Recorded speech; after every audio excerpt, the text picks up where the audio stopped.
in Singleton, Wally, and I attack by draw, right? So I'm going here, I'm going to thrust. That gives me this side of the body. There it is, right there. Bah, bah. Right there. His punch comes. Bah, bah, bah. Right here. You see? So, or I give him this side, because that's already there. That's already there. That's already there. That's already there. Doesn't matter where he goes. Pop. I'll just hit him. That's the whole goal. Our goal is to hit him. If we're here, boom, I want to hit him. I want to move, lock him. That's an attack by draw. He's got some window there. Bang, right here, tap, hit, I close. See the fulcrum? See the distance and release? I'm out of the safe range now, but I'm loading. I don't have to go here. Telegraph my actions. I'm just going to be here. Yeah. Kind of gets you there. Kind of gets you there. Okay? So Singleton Wally, I'll take a one and close. Right here at that interior roll. If we drop our sticks, come this way. We're right here at that interior roll. If I change the cadence, hey! I get that. If he punches, I'm over here. That's a foot trap, that's a bitch slap, and that's a load. Right? So, this is attack by draw. I'm already right there. Well, I might as well take that hit, take that hit, take that hit. Position it. He's going where? Bang! Oh, nice shot. Sweet. Break. Hey, classical shit right here, man. You know, very White Chain Cane.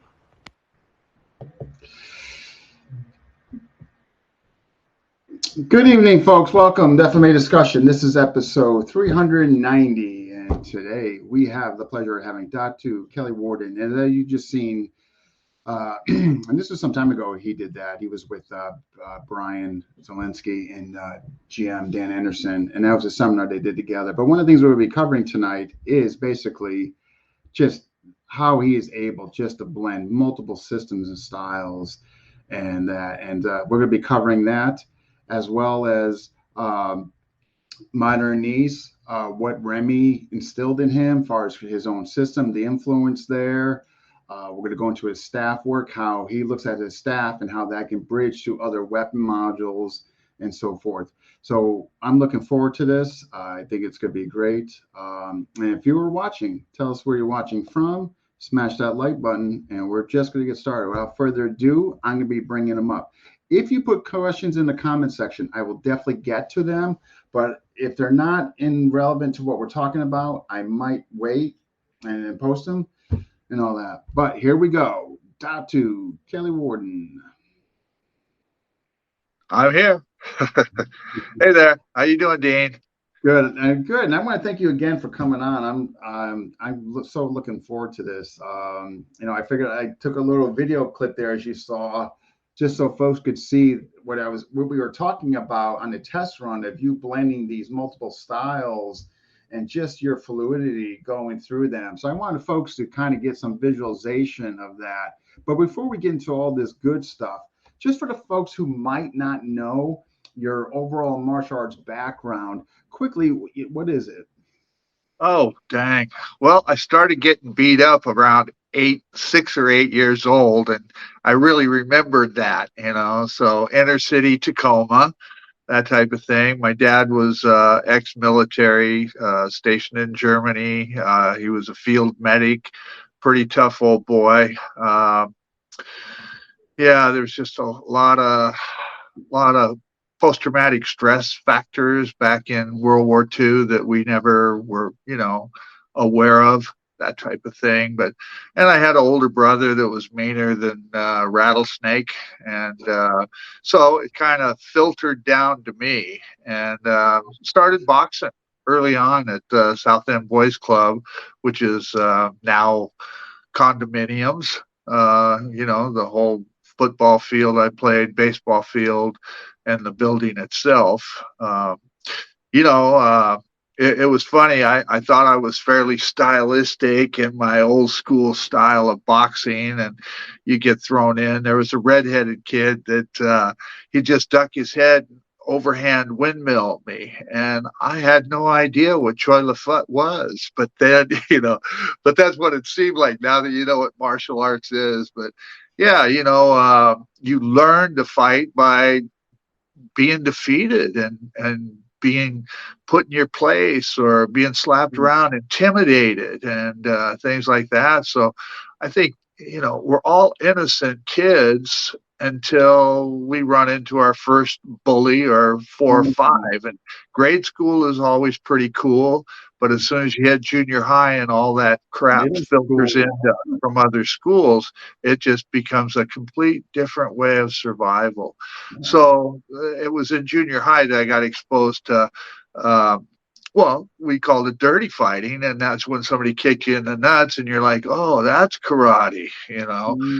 So you get exposed to those type of things. But later on, as I progressed, I was usually the only Caucasian white boy in my circle of friends. So quite a few black guys, a few Cambodians, a few Puerto Ricans, Vietnamese, that type of thing. That's what Tacoma is highly integrated. And at that time, my older brother was riding with local outlaw bikers, and I was exposed to that type of stuff. That was a pretty interesting element of violence. And I used to do my paper route and get up early in the morning or stay up and watch Frankenstein and Dracula movies, and then leave at 2 o'clock in the morning when they dropped off the papers. And then you could walk the neighborhood and deliver papers. And I'd also stop by these biker parties and sneak around and see what was going on. So, just a lot of influences and violence. Tacoma was pretty popular for our Golden Gloves champions, Sugar Ray Seals, Davey Armstrong, Leo Randolph, Dale Grant, just quite a few people. Now, there was Butch Pasquale. There was some serious heavy bangers, and Bobby Pasquale as well.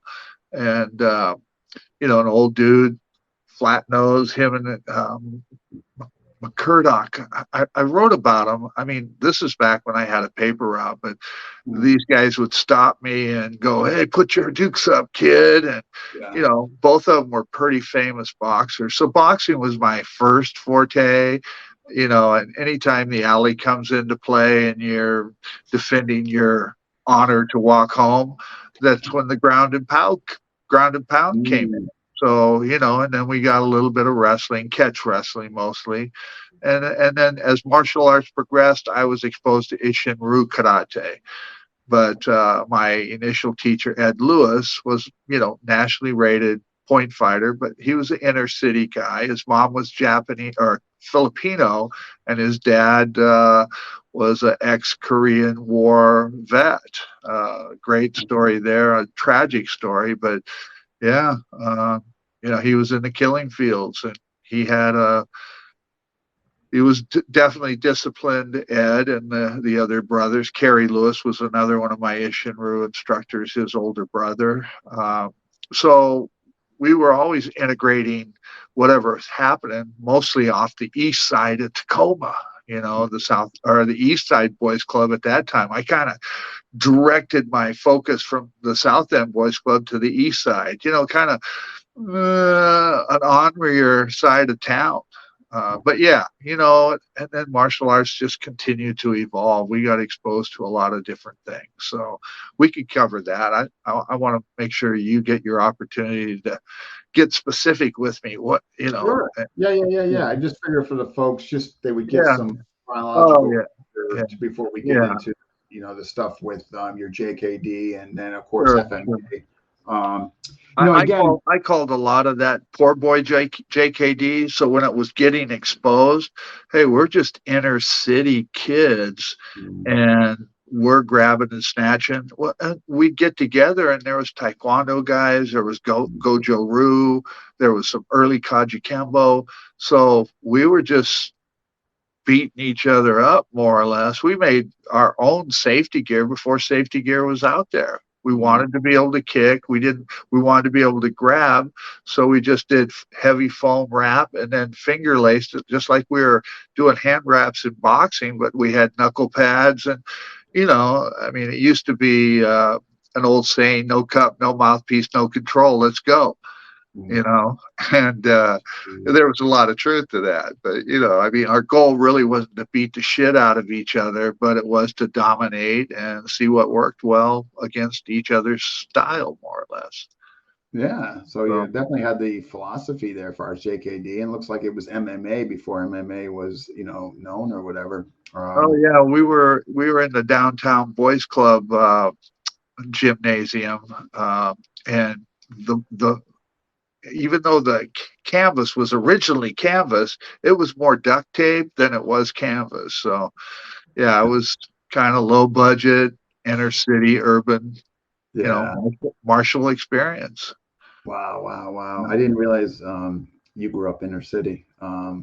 Well, I mean, Seattle's truly inner city, but Tacoma's got a hell of a reputation because it was easier to get away with shit if you're kind of playing the other side of the street, so to speak. Gotcha. As nothing well known like Seattle, like you just mentioned.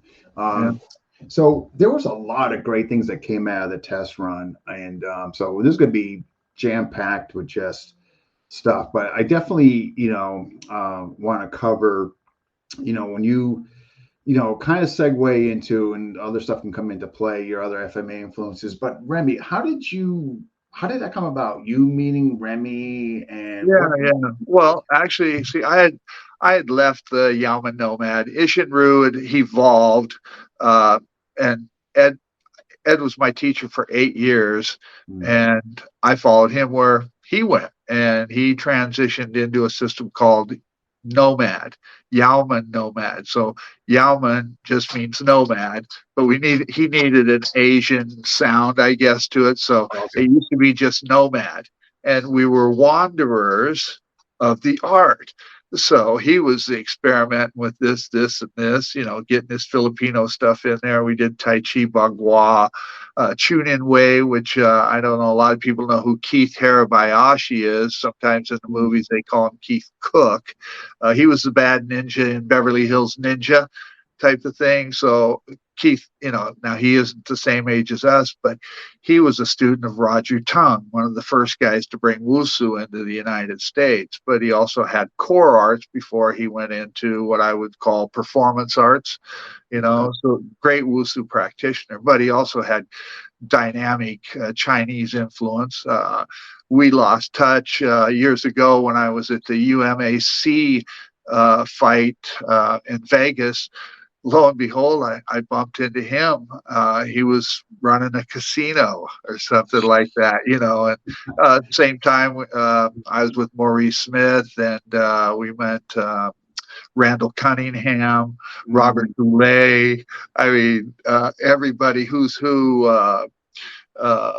from the WKA, World Kickboxing Association. I was the state director for World Kickboxing Association. Also licensed as a professional referee in Vegas.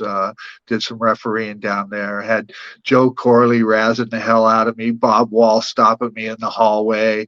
I mean, because I had spanked a few people verbally on, hey, this is WKA. It's not ISCA. And it's not PKA. So if you jump in that ring and there's leg kicks, and at that time there wasn't elbows, it wasn't international, it was just World Kickboxing Association. And Mo was really the one of the key people that brought that level of kickboxing into the United States, even though he was traveling and getting all his fights in England and Europe and Japan.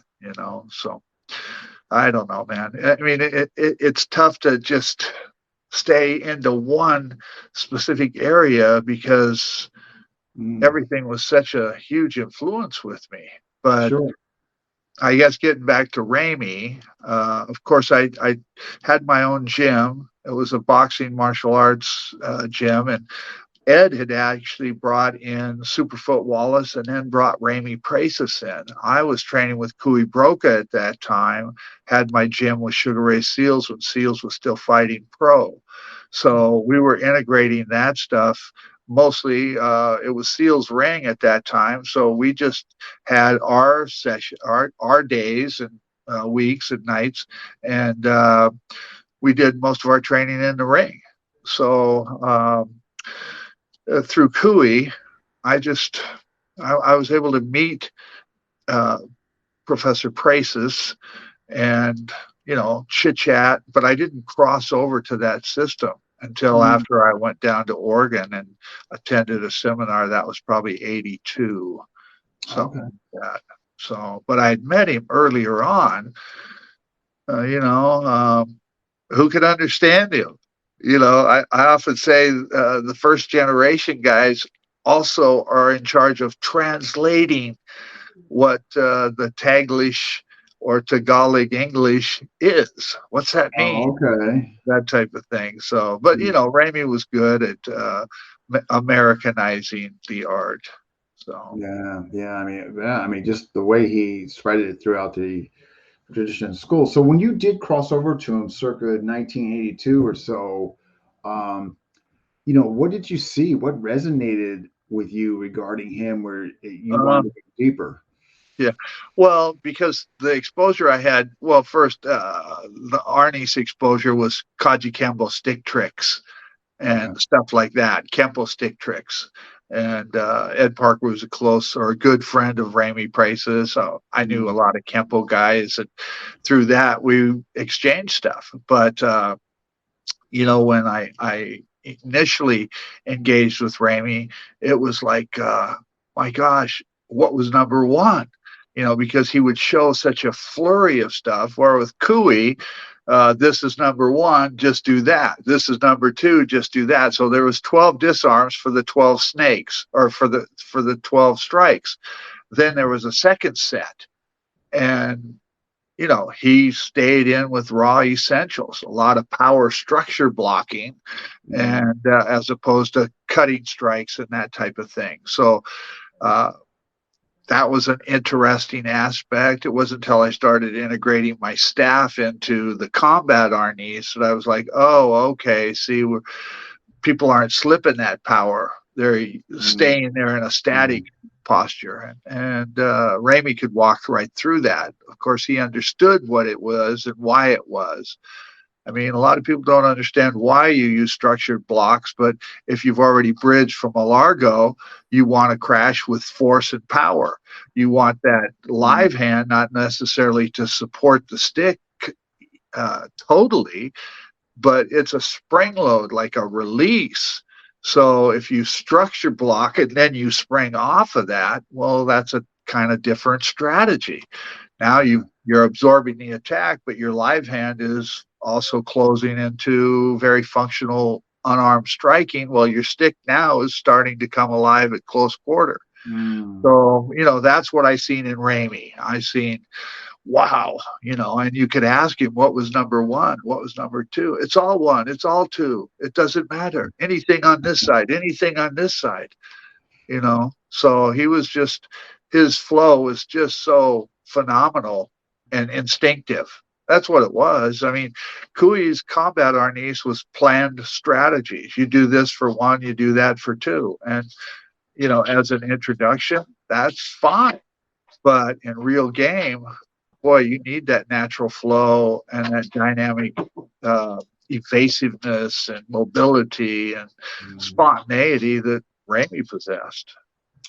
I hear that from everybody that I've had on here regarding him. Like he just like had an answer, or just touching hands, and everybody said it was the most incredible. One of their most incredible things they experienced in their journey was touching hands and feeling him and all that. And that's a common theme from everybody that I've interviewed regarding him. And it sounds like you experienced the same thing as far as that goes. Oh, well, yeah, his aliveness. And all you got to do, even my students that never met him, I said, just watch a little bit of his video. Don't look at who's standing in front of him. look at how they're squirming on the ground. He was able to put a lock on you quicker than you can imagine. And all he had to do is touch you. And if you were looking at that, he's got something else. Remember, he was left-handed. So if you look at the Princess Bride and, oh, I got, he's backed into the edge of the cliff or whatever. Oh, I know something you don't know. And, oh, what could that be? And he goes, I'm left-handed, bada bing, and that was his ace in the hole. But he taught right-handed, so his attributes and his technical refinement of movement was superior for a right-handed, let alone coming off with the left hand. And that's something worth discussing when we go to maybe Sonny Umpad and why him and Ramey enjoyed each other from a distance through Wally J. So yeah, I'll keep that in the back of my mind. No, as well I. So what and you I again. I didn't know much about Ernest until I started doing these interviews and just hearing about it, getting more exposed to the history, the content, the methodology. But the art within the art, what did that mean to you when you were exposed to him and that overall saying? Well, so we were transitioning out of karate and we had some boxing and stuff like that. So, but when you don't have the same analytical perspective when you're doing static action. I mean, you've got great technique, you got great stability, structural integrity is something I talk about a lot. And boxing means mobility and confidence in your ability to strike and avoid getting hit. Mobility and movement, footwork, all those things come out of boxing. You add that to karate, that's very dynamic. But the Arnis comes into attachment and fluidity and diversity in your striking. Because if you look at boxing, well, and you open it up to karate body targets or kung fu body targets, whatever, now you got dirty boxing. Then if you got attachment with wrestling and grappling, now you got that sensitivity. Add Wing Chun, or what I like is Silat, to me, is Filipino Wing Chun. It's got the directness, but it stimulates your straight line response and then evades to the outside and takes advantage of angles. So, not to belittle one system or another, but you have to take what each art gives you based on how you're exposed to it. So, for me, the Filipino arts just allowed that diversity of training, give really some merit to not just,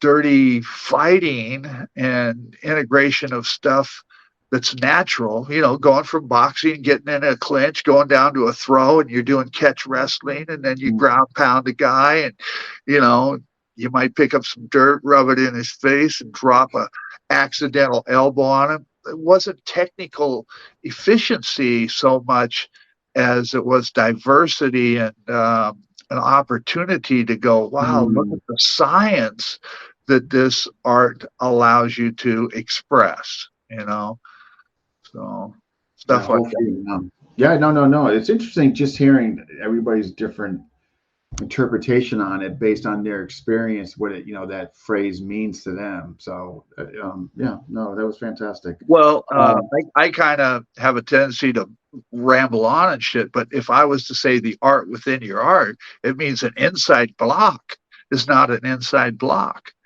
It's only an inside block if that's all you see. In essence, an inside block in karate is the beginning of palasut. So, and palasut into a secondary, tonsa. It depends on how you're extracting and what you've been exposed to in different arts and what you absorb. How do you absorb what's useful if you don't understand how to integrate it into your own personal expression? So the art within your art is to be able to take almost any system and extract with it and go, well, how do you apply it? I mean, a good point of reference of this was when I started teaching special forces, and I would go, okay, how many of you guys did karate? Everybody raised their hand, taekwondo, shotokan, whatever. Everybody did it. They were martial art. They were martial minded, or they wouldn't be in the military. And I says, well, okay, how many people threw it away? Because maybe you felt it was inefficient. And, 90% of them would raise their hand. And I said, how many people would like to see what it was really intended to do? I mean, if you look at it, a lot of people discount karate, but hey, I'm down in a ground and pound and I twist the guy's shoulder and I do a rising block laying down. It's a crossface. Well, if I throw the son of a bitch against the wall and I slam him, maybe he's going face first into the wall and I'm avoiding a spinning elbow. Well, what am I doing? I'm doing an outside block. I'm doing a press. I'm doing an elbow to the back of his head into a hammer fist, or I'm pressing him and kicking his legs out. I'm still doing a rising block. It's just where you are. Are you horizontal? Are you vertical? Oh, I'm grappling, so it's no longer a rising block. It's a crossface. I mean, a misinterpretation of what the structural integrity is. And geez, to my amazement, no matter how fluid I got, I can go backwards and go, God damn, it's all Singleton Wally. It's all martial structural integrity. It's not, a crossface isn't going to be efficient if your structure is collapsed or it's overextended. So what are you going to? You're going into structural integrity, which was the karate that gave you the building blocks to balance that out and go back to your natural flow and instinctive response. Anyway, so No, the that art, is so, yeah, wow. That is so the art well said, within your art is how you interpret it. yeah, when you talk about the structural integrity, I could definitely see that from my Taekwondo days. You're going down the eye, Yeah, I mean, yeah, there was structural integrity there. There's no yeah, doubt about it. I mean, when you're doing the low blocks, I mean, there was, so that totally makes sense. And then take that, and then, like you were saying on the ground, well, that's now like crossface. I mean, it yeah, makes yeah. complete sense. I And just never heard it. you grapevine the leg and you stretch them out with your retraction to bind their clothing or off center them. And so now you basically have structured karate. And if we look at Palasut, very fluid action, and I pass, so I'm doing an inside block to attach, a low block to, well, inside block to attach, a low block to pass, then shift off, and he's going to stab me in the opposing side of the neck. I'm covering it with a rising block or a tonsao or a shifting of pressure back to my inside block. And all those actions are literally inside karate, low block, outside, low pari. It's Singleton Wally. So it's just whether your range is there, your intent is there, what's your strategy, all that shit. And so it is the art within your art. How can it not be? But, a lot of times progressive people, including myself, threw that shit away. Oh, I'll never do that No, I again. threw it away. I threw Taekwondo away. I'll be Yeah, the first one to admit. yeah, but then you transitioned it into flow, and then you go back and go, look, I mean, that was part of it. We shouldn't have, what I'd explain to soldiers, we shouldn't have to throw away what's in our natural neurological response and our attributes. We just have to rethink, and we have to change that range. We were taught an outside range. Karate works this close, just like silat. That's why I say good karate is good silat. Good silat is good karate. Yeah. It was Rudy Terlinden that came public after Paul Dutours and Batika Nagara had come in. But Terlinden was also, can't think right off the top of my head what I believe Terlinden was Chamanji, and so it was Rudy that said he was so small that he didn't understand how to transfer power from the Pukalan and the Chamanji. Damn, sorry. This is old history that he did. Rudy has passed away a long time, but he would leave his Pukalan class or his Silat class and travel outside of his region and go to Shotokan, because Shotokan showed him how to blossom the flower and center the power. So where Keating and I came into this, we already had Gojo Ryu, Kempo, Ishin Ryu. We already had and we're big boys. So we really sought out the flow, Right. the dynamics. So we knew how to put power where it needed to be, but we didn't know how to slip around it, dude, like we did after we did some CLOT and yeah. So we took a reverse program or reverse engineering to exactly how Terlinden explained his search for development. Yeah, you could flow all day, but if you don't know where to make that flower blossom, because the flower is going like this, boom, then it blossoms. And it's that explosiveness that is your focal point and your power and your point of destruction. But you got to be able to flow around it. I mean, like you're wrestling. When do you get to that lock? You get to that lock once you garnered position, shifting, boom. How you got that lock? A lock's a lock because something happened with the dynamics all interlocking together. So, yeah. You hit on something which I've been telling my people as of late and other peers of mine, where the whole thing, when you were saying, was already in you as far as your martial DNA per se. And when I look at like biological response, okay, you turn, that, for lack of a better example, you're cobweb and you're like, oh crap. I mean, raising block, you know what I mean? Yeah. I mean, like it comes out like, oh crap. And I think more and more I'm seeing that. I'm like, no, I think they were on the right track. I mean, they took their natural biological response and then they weaponized it. Sure.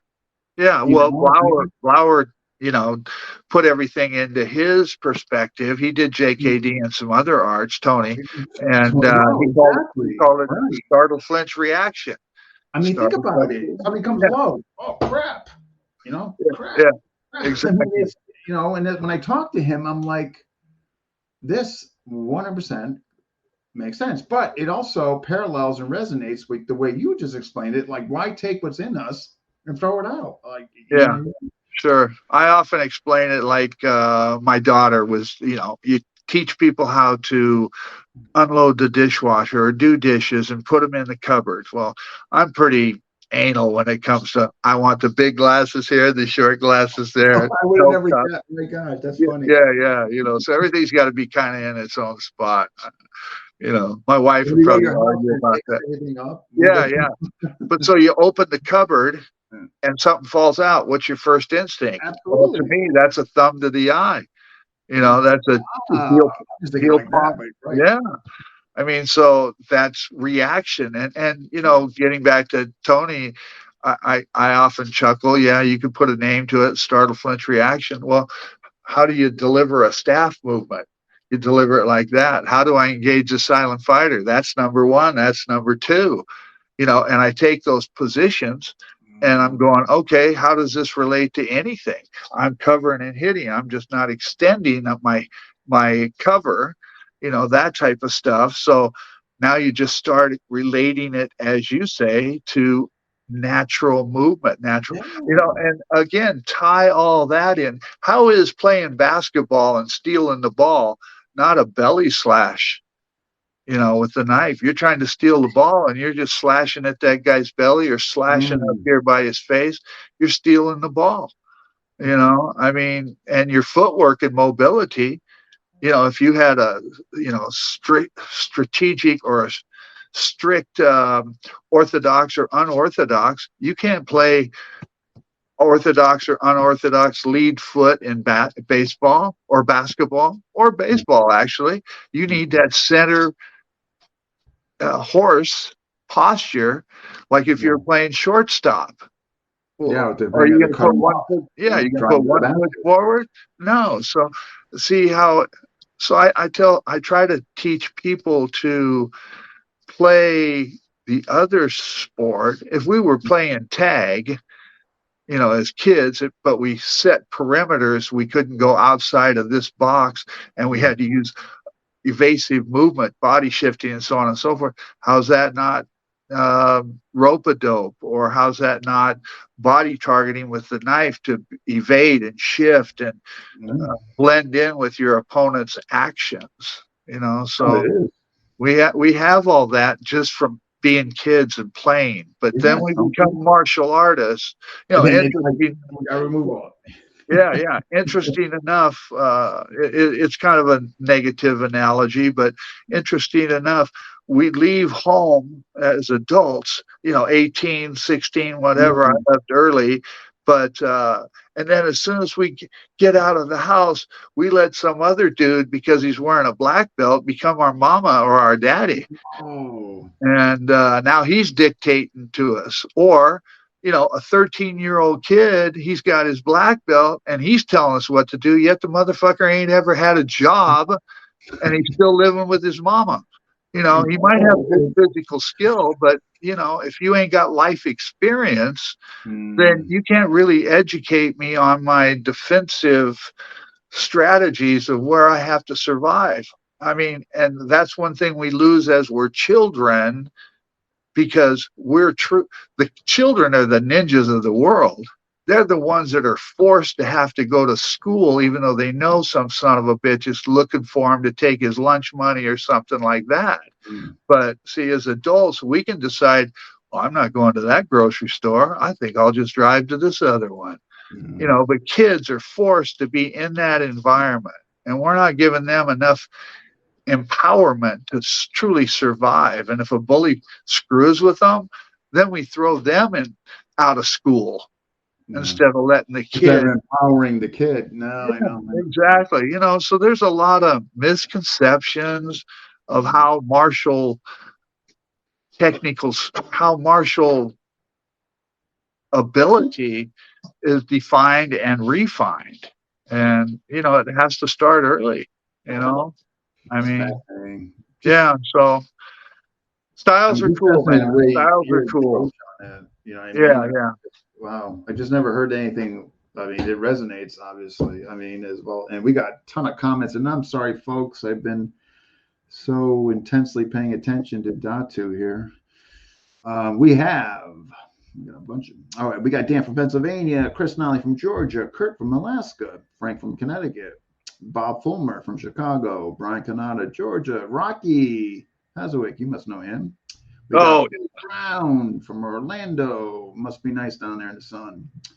We got Iron Tree, Dave, Andres from New Jersey, Glenn. Uh-oh. Hi from California. Don't tell Datu I turned his war tack into a Bacal knife. Don't tell you. whatever, man. Improvise. We got Chad from Miami. We got Alvin from San Francisco. And we got Billy Brown here. I told Datu last night I could listen to his stories all day. Yeah, absolutely.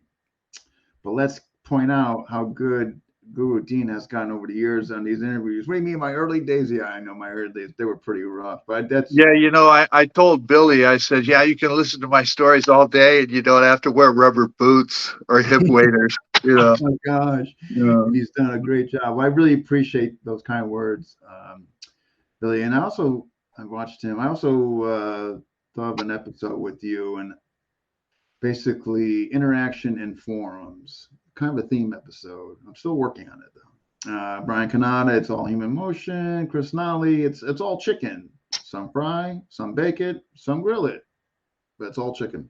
We got Renee, Coco from Canada, Eric Harris, and Glenn again. But if you're Kurt from Alaska, you also fight with a chicken. Oh boy. All right. So, okay. I want to a couple more things on Modern East and all that. Then I want to really segue into other stuff, other great stuff, by the way. But Sure. all right. You're just you're into on the Anyos. The Anyos seem to be like a big thing within there. Like, how did you interpret the Anyos? What do they mean for you? And did you go out of the box with them as far as Yeah, interpretation? yeah, pretty much out of the box. I mean, Why am I not?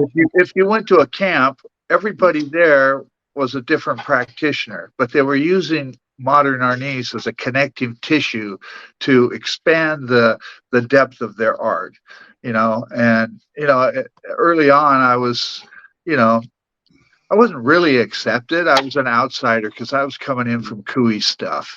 And, so some guys had an edge on me. But after I figured out what that edge was and integrated the flow, well, they didn't have the crash and bash either.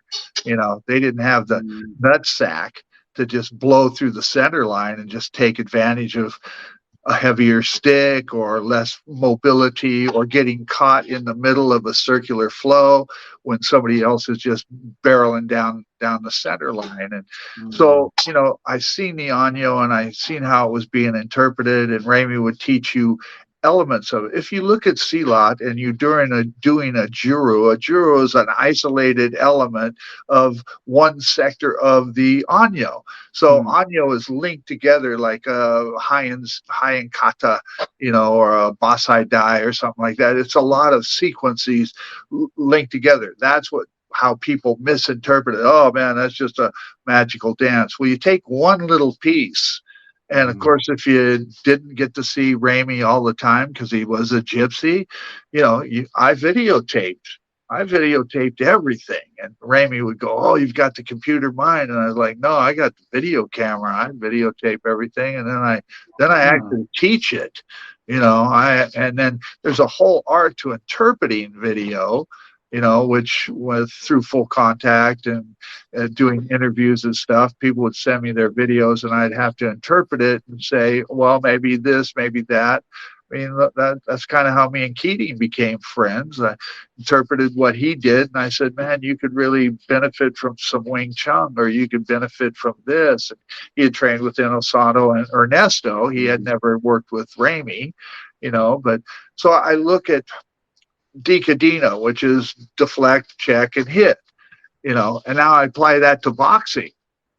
So another thing is we're waiting for an attack in martial arts. Why are we waiting? He's already closed on us. We already see intent in his actions, in his posture. So we need to make our hands alive. So a decadena is an interception off your jab, a jab to the cross, and then a counter strike. And so you take just those little bits and pieces, and how many ways can I use it? So people get caught up in learning all the forms. At one point in time, Ramey says, "What Años do you know?" I says, 1 through 5. And he's like, "Well, you must learn 6, 7, and 8. And I says, "Well, I could show you anything from 6, 7, and 8 through 1, 2, 3. "Oh, well, you're right, but don't tell anyone. They won't buy 6, 7, and 8. I mean, again, he's trying to, he's being honest with me, and I was being honest with him. So, I could take Año Isa, which is Año 1, and teach karate. I could teach boxing. I could teach defensive tactics out of that. I could teach acquisition and deployment. When we look at an inside block and a retraction, what am I retracting for? I'm retracting to get to my 45, my Glock, or my 9. That retraction is an acquisition point for our weapon base. Where are we keeping our weapons? On our waistline. So, I mean, again, just a chest press, which would be a rising block, or a lunge punch with a palm, presses them off you and you retract to your hand. What are you doing? It's not that karate bullshit. These guys weren't stupid. No. They made us stupid by taking the karate jitsu and transition it to karate do, giving us a spiritual insight into why we're using martial techniques, but not revealing the proper range, not revealing the proper intent, and not revealing the proper aspect of acquisition of weapons and things like that. And you can't really blame them, because they're coming out of the Boxer Rebellion in China, the transition from freedom of expression in Okinawa and Japan, and being ruled by Caucasians or Americans, Westerners. So we're not going to get the whole story of why karate was, and then it gets lost. And I said that yesterday is by integrating the cultures, the different arts, Malaysian, Indonesian, Filipino, Russian, you know, European, Spanish, by integrating those expressions, we can get a better understanding of why the art then becomes complete. But we've just been getting bits and pieces.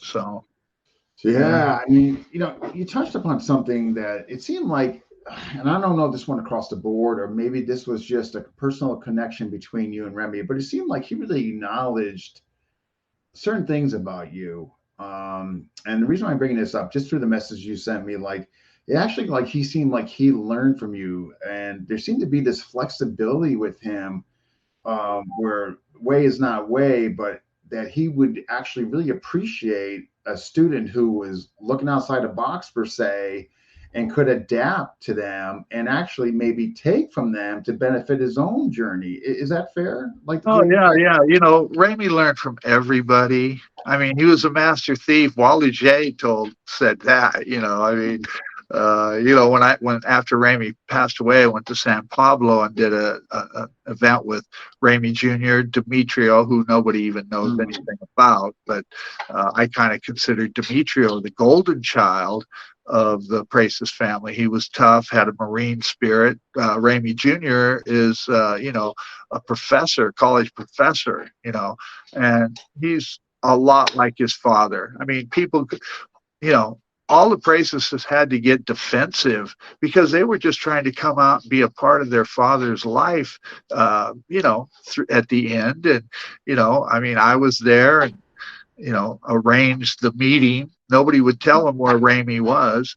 But, you know, I mean, again, it becomes Ramey learned from everybody. He would see you do something. He goes, oh, yeah, we could do like that. And he always picked bigger, tougher guys. I said, why do you treat me like a redheaded stepchild? He says, well, everybody thinks you're fairly tough. So if I have you squealing like the little girl or the sissy boy, then they'll pay really close attention, you know. But he also knew you could take the beating and you would respond or give a reaction that he had to improvise to engage or address or neutralize, you know. So yeah, I would force him to improvise or take me to a higher level of pain threshold, and from there, you know, he's innovating. Like Wally said, I could show him something once and he immediately turned it into his, and that was making that connection. That's making it the art within your art. Yeah, right. You live by it. There's nothing there. All the jujitsu is in karate. I mean, there's so much in it that people just have no clue to what they're doing. You take an arm bar and you collapse it and you deliver an elbow strike. Well, isn't that a figure four? You know, yeah, right. Yeah. Or you do a straight punch and you do a low block, but you hook the back of the leg and then you extend out like you're doing chua fan. Well, that's a throw. Now you ankle lock it, and what are you doing? I mean, the same thing. You pack Sal and you pop a guy in the head and you grab his wrist and you go, here, looks like knife hand karate. It's a wrist lock or it's a finger lock or it's a break. You know, it's a cross face, it's a figure four, and then you shift the head, or you go into a guillotine and you spin him around. Looks like a loaded Muay Thai elbow to me, you know. I mean, but then it becomes silat. You see this and you turn that over, you're loading the elbow. But in silat, that's a head throw, you know, and then you add a foot sweep. Yeah, and then you add a foot sweep and you think you're doing some fucking Shaolin stuff, you know, but you can see it there. And that's the key is doing something out of your traditional art with your advanced mind and thought or your physical expression and going, look, it was there all along, and I threw the shit away because I approached it with a structured, I approached it with a structured mindset as opposed to a transitional mindset that maybe led to a different posture. People say they don't do stance work. Damn, I could watch any boxing match and go, look at that lunge jab, forward pressure stand. Look at that evasive movement. and it's a back stance, or look at that shift away and it's a cat stance, you know, Mm. that type of shit. And you can see the foot traps all through there. You can see how Hagler would accidentally step on somebody's foot, or Ali was Oh, really because he good got at it. his off lead. Oh, Hagler yeah, was self yeah. lead. Yeah. I mean, it's just, it's right in front of our face. We just have to stay out of the stylistic confinements in order to see That's and complete feel it. confinement. You know, Exactly. I took a lot of shit for being, you know, this is kind of funny because I was doing early staff. I used to just go to tournaments and just freestyle. It was kind of like, all right, the kata I'm going to do is something I made up.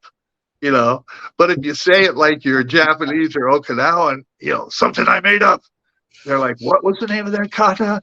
And Dan Anderson said to me one time, wow, man, I was just like, wow, you look like a cat in a blender. I'm like, cool, let's see you do it. Yeah. But see, Exactly. I even argued with, high level practitioners, because if I won a championship, black belt weapons, well, then in the nighttime finals, you were supposed to do the same kata. Well, there's only so many movements in my repertoire of staff engagement. It's very spontaneous. I look there, I go there, I go there, I turn, and I'm doing figure eights, body strikes, spin hooks, shit like that.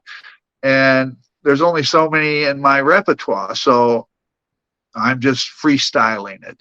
I said, well, I tell you what, I'll put together a kata or form, I'll choreograph it, because they were just doing Tokokumi Kuno Dai or one of their other Rashibos that they've done 1,000, 2,000 times, and they're great competitors with that bow, and it's a great, you know,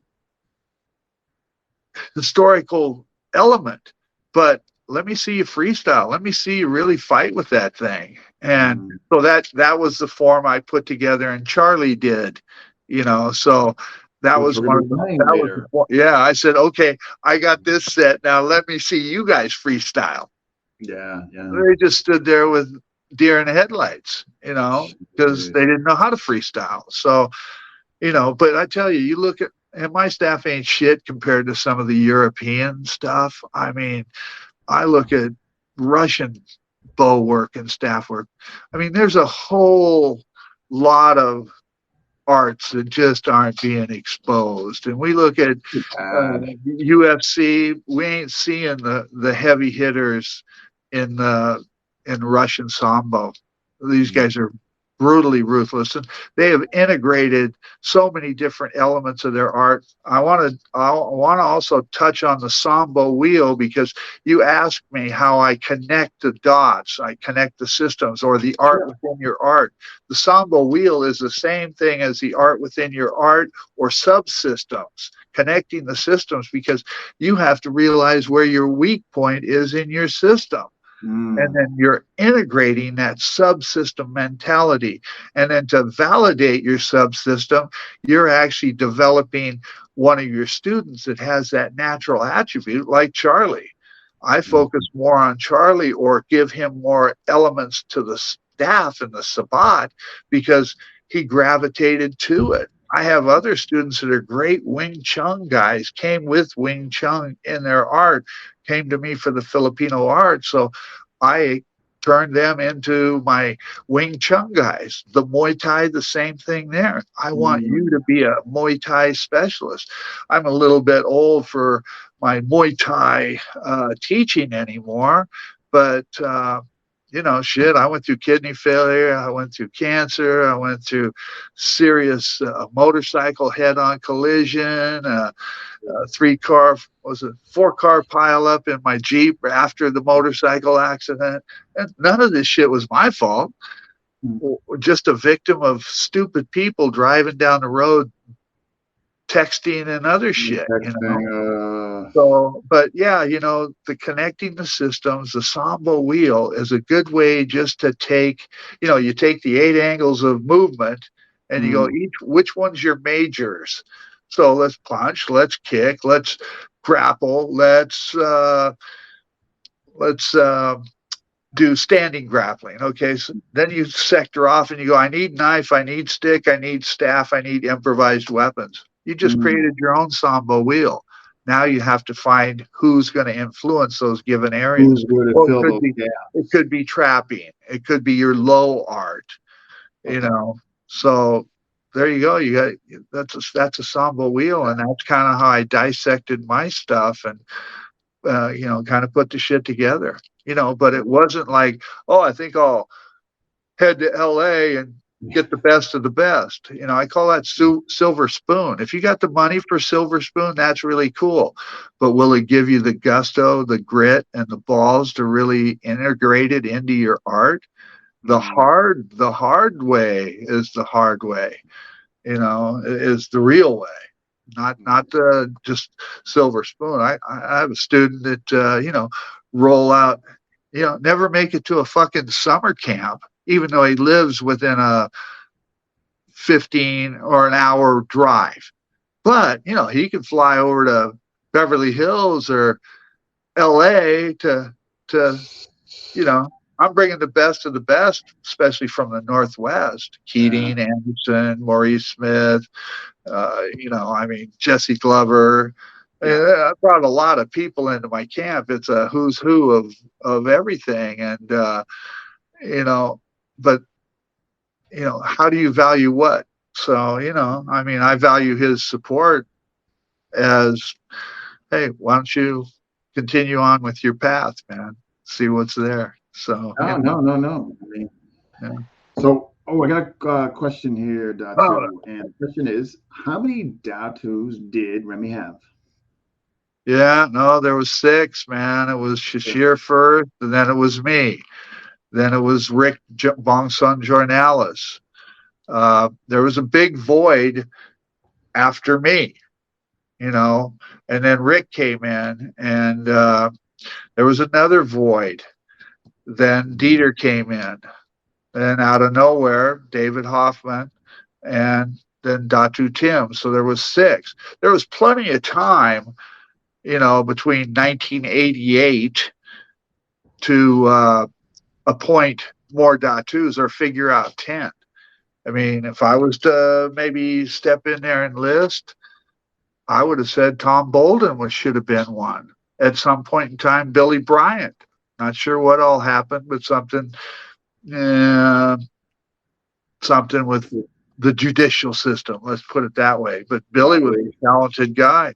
Doug Pierre was a competitive fighter all the way up into his, 60s and 70s. I mean, Doug was quite an exceptional practitioner. And he was inner city, urban, like Tom Bolden, ex-military, lots of Kempo, Tom's an amazing practitioner. We've all had our differences along the way, but yeah, there was plenty of opportunity his original goal was to have 10 Datus. Well, even when he knew he was getting sick, he created the Masters of Tappy Tappy, which there's, Chuck Goss and Ken Smith are just exceptional guys in the Tappy Tappy. So, Leon, leave that cat alone. So, damn it, woman. Monitor your dog. Anyway, we got a cat in here, and the dog just likes cat butt.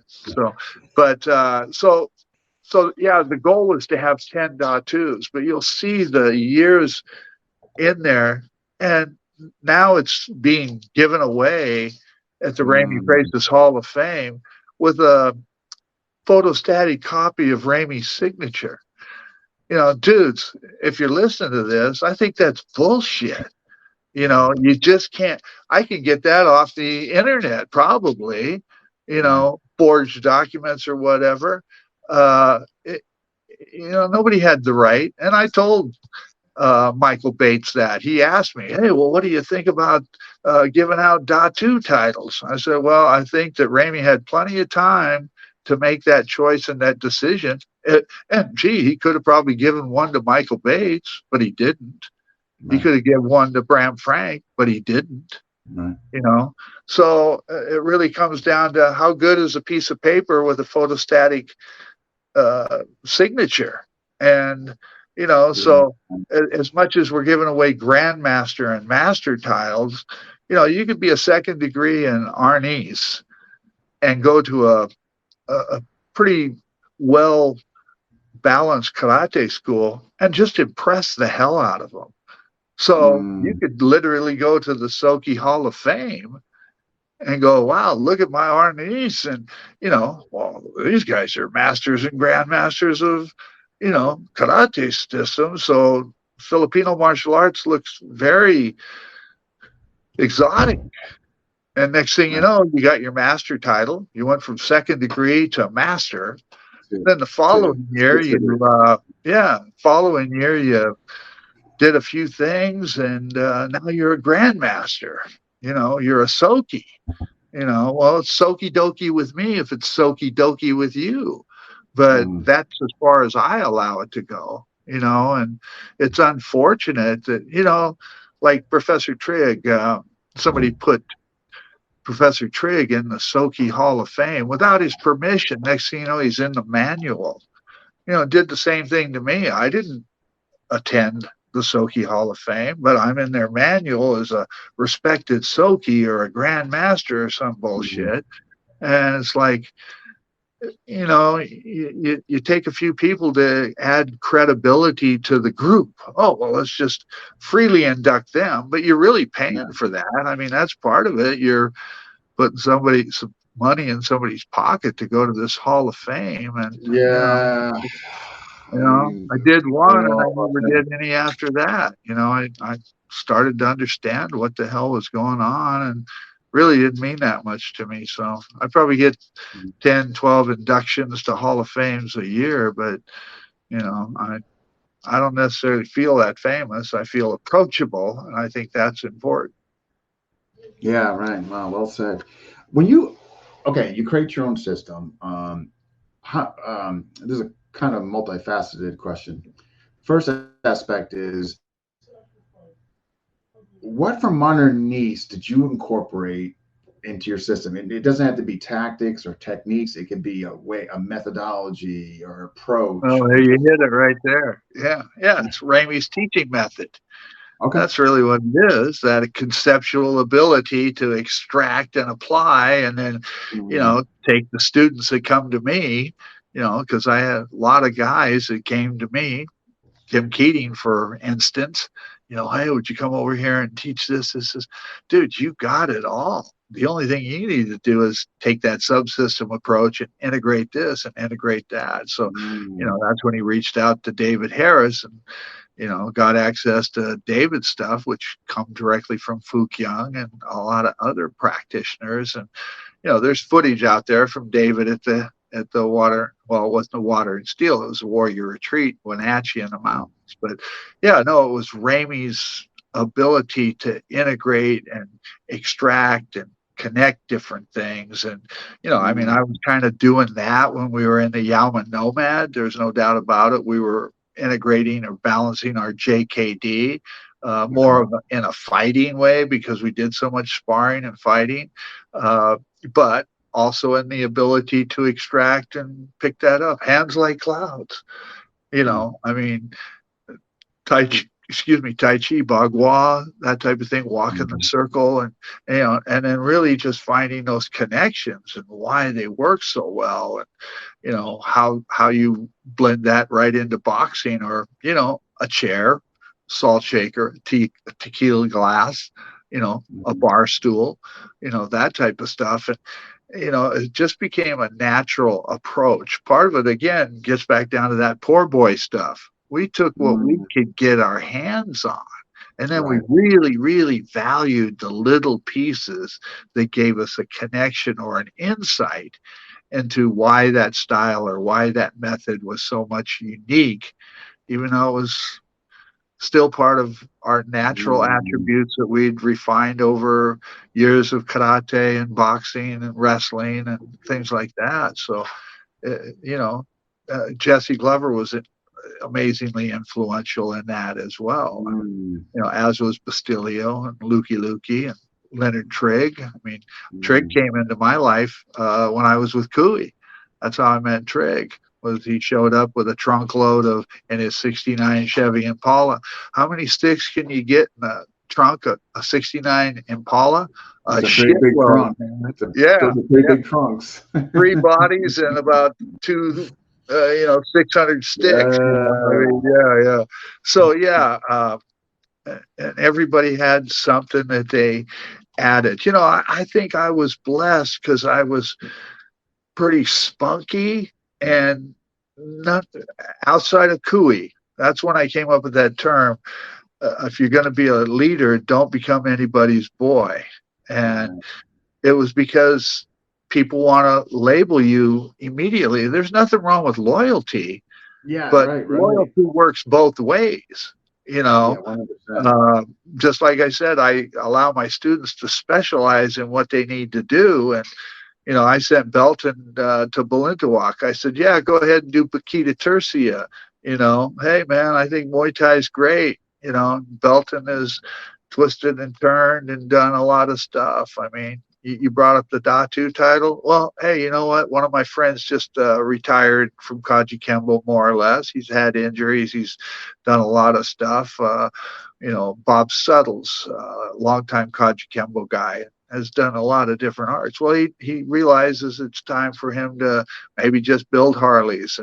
And, he'll always be an advisor, but he's turning over his professor belt to his senior student, and I haven't made much out of it, but I've got Jeff Johnsgaard, who is my international director of training. He's also a firearms instructor. He does the CAR, center access relock, and his 360-degree defensive tactics methodology. But if you look at John Wick, the CAR system is the foundation for that. If you look at that center access relock position, it's just like Jesse's Chi Sao. So when Paul Castle was still alive, I'd met him down at Bullseye. Bullseye is the famous shooter supply where Mohammed and Malvo, the Beltway snipers, stole the sniper rifle where they terrorized the East Coast, right? So I was teaching there. Brian, the owner, is a close friend of mine, has been, ex-Ranger, owned the store. It wasn't his fault that somebody ripped off a gun at the store, but DEA, ATF, FBI, everybody reamed his ass out of it. And, bottom line, he didn't do any prison time because he didn't do anything wrong. Thieves are thieves, and they'll get what they want when they want it. But getting back to the CAR system, Paul was there, and I took his course, a lot of right, left shifting. Well, that's just like your Chi Sao. Now you just got your arm. And then the recoil. And again, I shoot for my personal strategies in my Sambo wheel. But Jeff is a mad scientist in it, and he is just really efficient, teaches at Quantico, Central America, Europe. He's a player. So when I got cancer, I needed to put the art in charge of somebody. Now, there was other people that had been with me longer, but at the same time, did they have the ability to reach such a wide spectrum of people? Because I was teaching military, I taught police officers, and hell knows what kind of style. Just about everybody's, from ninja to Shotokan, has done some of my Arnis or whatever you want to call it. But so I appointed Jeff, and then not only that, he's a SWAT officer and a sergeant, and he knows how to allocate authority without ego or attitude or anything else. So I was like, hey, Jeff, I'm just going to appoint you the international director of training, and he'll maintain that. I discussed it with him. Hey, man, you're not pure Filipino. You do all this other stuff. I still want you to maintain, international director of training, but I'm giving my Datu title to Belt Lubas because eventually I'm going to pass on. I'm not going to give him a photostatic copy. Yeah. I'll give him my certification or my belt or whatever. I have a belt. I don't wear a belt because I don't have a uniform. So yeah, I remember you saying that yesterday. Yeah. But so, I think that's the only way you could get the Datu title is one of us retire and pass. Yeah, exactly. Like Bob Suttles just did with his professorship. And same thing with the Grand Master. I always said the Grand Masters of modern arnis were in the Philippines. You know, that brought up an interesting part about the 10th degrees. We can bring that up whenever you want to, but I know there's some other Yeah, questions. we're definitely, I got a couple questions that came in. Yeah, So here's one from Kurt. How did you and when get involved with one SFG? Do you know? I'm Special not sure. Forces Group. Oh, okay. First Okay. Special Forces Group. Okay. Okay, is that a question? That is how, Oh yeah. my How did God. and when did you get Yeah, involved? geez. Because I had, gosh. So, soldier's name was Mario. It's Colin Powell's son-in-law of all things. Crazy. And Oh. he brought his team to my school. I was kind of shocked, and of course they deploy a lot to the Philippines. So his Right. gift was coming in and bringing me like a huge bundle of Arnie sticks, And he goes, "Hey, I want you to teach me some Arnis." And so we engaged, and it was a combination of combat Arnis and of course Ramey's.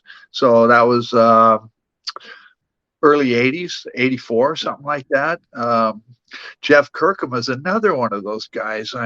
You just look up Jeff's name and you'll see all the books he's written. And Jeff's just an amazing guy, longtime friend and SF supporter. Kevin Underwood was another one. That's when I got the contract. But before that, Mario, and I can't Filipino last name, but yeah, he was Colin Powell's son-in-law. Anyway, I ended up teaching his kids. So Colin Powell's grandchildren. But Mario brought these sticks in. And he goes, "Hey, man, now I want you to teach my guys some knife."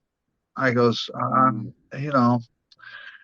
just do knife. He goes, "Well, you're doing all this Arniche. You can do knife." And I was like, "Okay." So we closed the curtains. I wasn't that into public exposure at that point in time. And I was running pretty much a kickboxing and a natural spirit martial arts school. My original name was United Karate Systems, so that was an integration. Dr. W.P. Yip, Phil Yip, named it, he says, "What do you do?" I do natural movement, and my spirit is based on the threat, so it's natural spirit. We can go into Dr. Yip somewhere along the line, but back to the SF. I just closed the curtains and we trained after hours, and I started integrating the knife. Well, from there, he brought me into first group. And I started doing little workshops, 2, 4, 6 hours. And then another team leader would come to me and ask me to do this. So I'd get, teams in to my gym after hours and, that type of thing. And next thing you know, I was invited to be at Fort Lewis. How the contract came about, Kevin Underwood, who was out of Korea, coming into the United States, had somehow bought my videos. He had also been exposed to Tony Diego, Topher Ricketts, and some of those guys in his deployment to the Philippines, of course, but he came right out of being in charge of U.S. military training, the ROK Army, to here. And so that would have been 80. Let's see. That's the hard part. A lot of that. So 90. That would have been 97, 98, because I got in a bad auto accident, herniated disc. So now earlier on, like mid to late 80s, that's when that progression of teams coming to me and guys just being part of my gym and recommended me for short contracts or seminars. And then like I said, 97 is when the accident was. I closed my gym, so it would have been 98, 99. 2000 is when I got the contract, but I did some preliminary stuff there. Okay. So I got the contract in 2000. I was messed up. I had like double carpal tunnel surgery, wrist braces. My neck was fucked up. 5, 6, and 7 were really injured. So Kevin got a hold of me and said, "Hey man, I want you to teach SF." And you know, most contracts didn't lead to anything, really financially beneficial, so that, short term, $500 here, $1,000 there. He goes, no, I'll pay you if you develop a program. So starting in Oh, okay. 2000, starting in 2000, and he knew how to write, uh, you know, program outlines. So that's what we worked on. I would go in and teach starting in 2000. So yeah, I mean, I called him when 9/11 hit, woke him up and said, what the fuck, man? We're being attacked. And, you know, um, so, it started in 2000. I went every year. I had to re-up my contract. They were literally writing the contract for me. So, team leaders either wanted my stuff or some of them went to BJJ. When I went there, I'll think of his name. The BJJ guy had been teaching. Well, I was kind of the odd man out, and we were all in a gym, and I was like, hey, shit ain't gonna happen in the gym. Let's go out in the parking lot. Well, it's fucking raining. Yeah, no shit. It rains in the real world. Let's go. And you ain't gonna have mats or anything else. And so I just started teaching in the parking lot, in the woods, and behind 3rd Battalion. We go to the ground and pound. Everybody pick up the closest thing that they can. Well, there ain't anything here. There's a rock. There's a little stick. There's some dirt. Something. And just started going to that. Can you deploy a knife while you're in the guard position? Yeah. Can you deploy a knife when you're in the mount? I bought boot knives. I bought all kinds of shit just to activate that mindset of improvised weapons and engagement. But yeah, no, I had guys that enjoyed or respected what I did.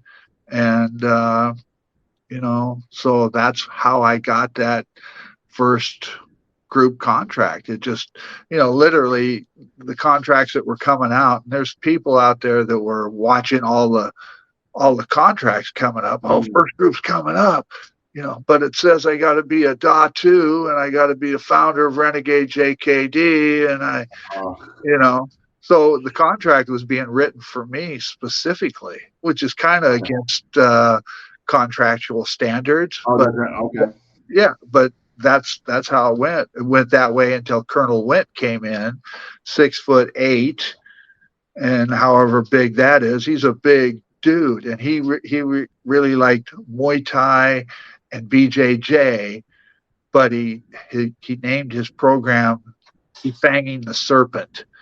So, I even asked him, excuse me, sir, what's the strategies of a 6'8", 275-pound guy have to do with the average 5'10", 185, 190-pound SF guy? My size of guy. He didn't like me, but my program was when General Tony was head of USASOC, he sent out Lawrence Jordan to all the SF teams and groups to assess what they were doing. And he didn't like the idea that a lot of teams were focused on BJJ. That's not a defensive art. It can be transitioned, of course, but it should be taught to escape the ground, not go to the ground. No, 100%. Yeah. So now do that on concrete. That's why I moved my program out to the concrete, into the gravel pit. Yeah, so they can actually see if they want to go to the ground. Yeah, exactly. Hey, break a fucking couple bottles of pop bottles down there on the ground. Go play guard out there. I even had one of the team leaders go, I don't want my guys on the ground. I want this whole upcoming program to be anti-ground. I says, well, why? And he goes, because one of our last deployment was to a medical waste dump area that they had to patrol. I don't want my fucking guys going down in that shit. And I'm like, whoa, wow. These guys educated me. Teach me how to teach you. Same way Ramey did. I'm not, I wasn't deployed. I shoot, but I'm not that guy doing urban, you know, Yeah. access entries into buildings and into room clearing and done some of that shit. But a nightclub is a lot different than you know real time world. Yeah. So Yeah. it was more like, this is my skill set. This is what I can teach you, how to integrate that into what it is you do. And got a lot of letters, got a lot of stories, personal stories of survival. And when Fort Bragg came up, I literally told command, I'm in the room with some big brass dudes, and I was like, Mm. it's not just about the tactics that we're giving them here, but when they leave or they transition country to country, tell me you couldn't sit somewhere and go, that's an American soldier, that's an American, you're profiled. Yeah. You haven't had a chance to have your hair grow out, your beard grow out, or anything else. You're looking pretty crisp and clean.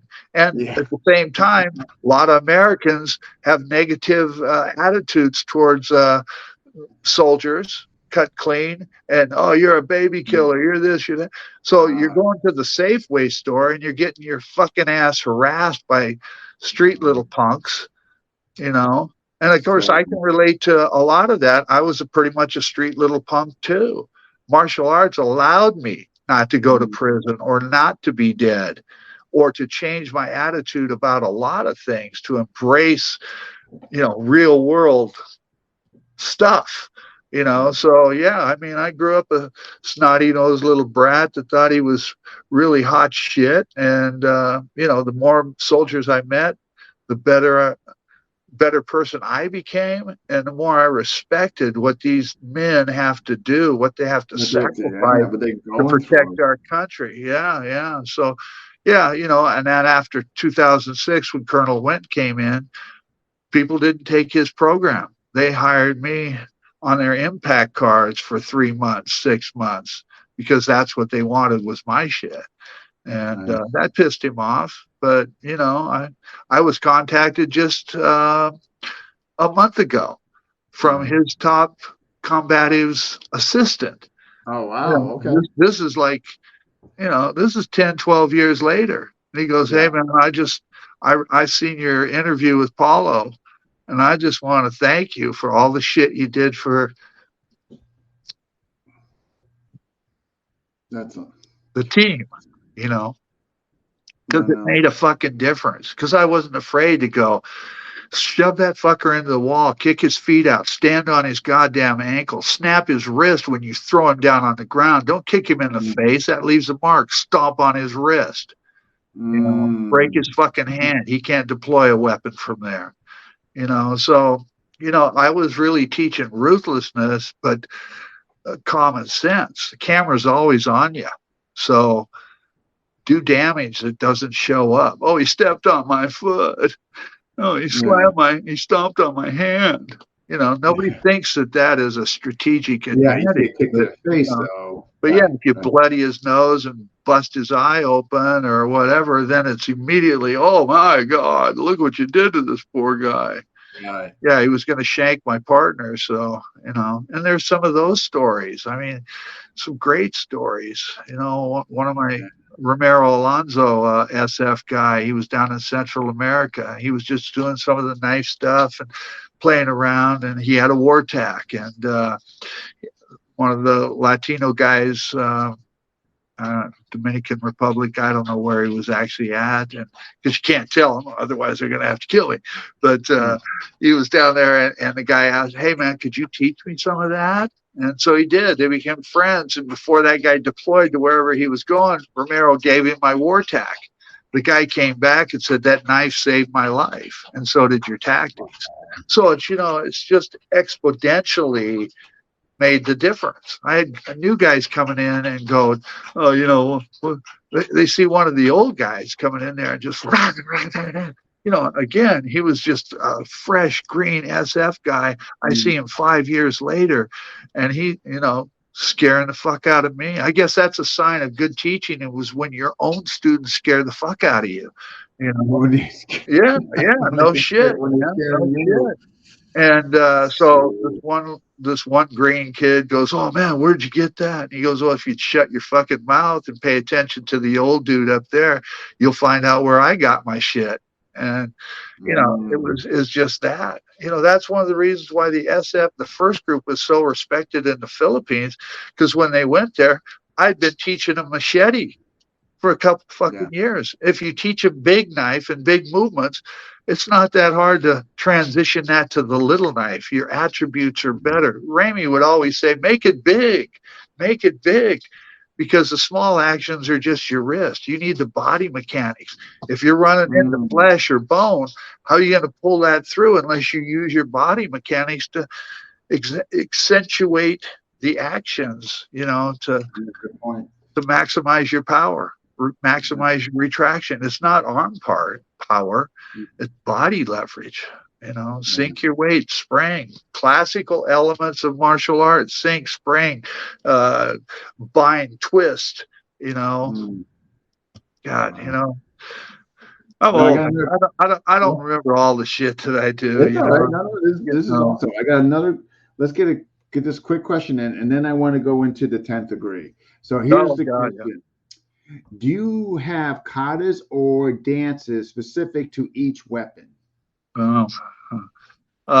Mainly staff, but Okay. interesting enough, like Ramey's stick onyos, I could take a stick onyo and go to knife, go to broadsword, go to staff, Okay. with that same onyo. Now do that empty-handed. Well, is it empty-hand like a keto flow or Tai Chi flow with attachment and mobility and movement, or is it small circle jujitsu? Is that same staff or that same stick onyo now trapping hands?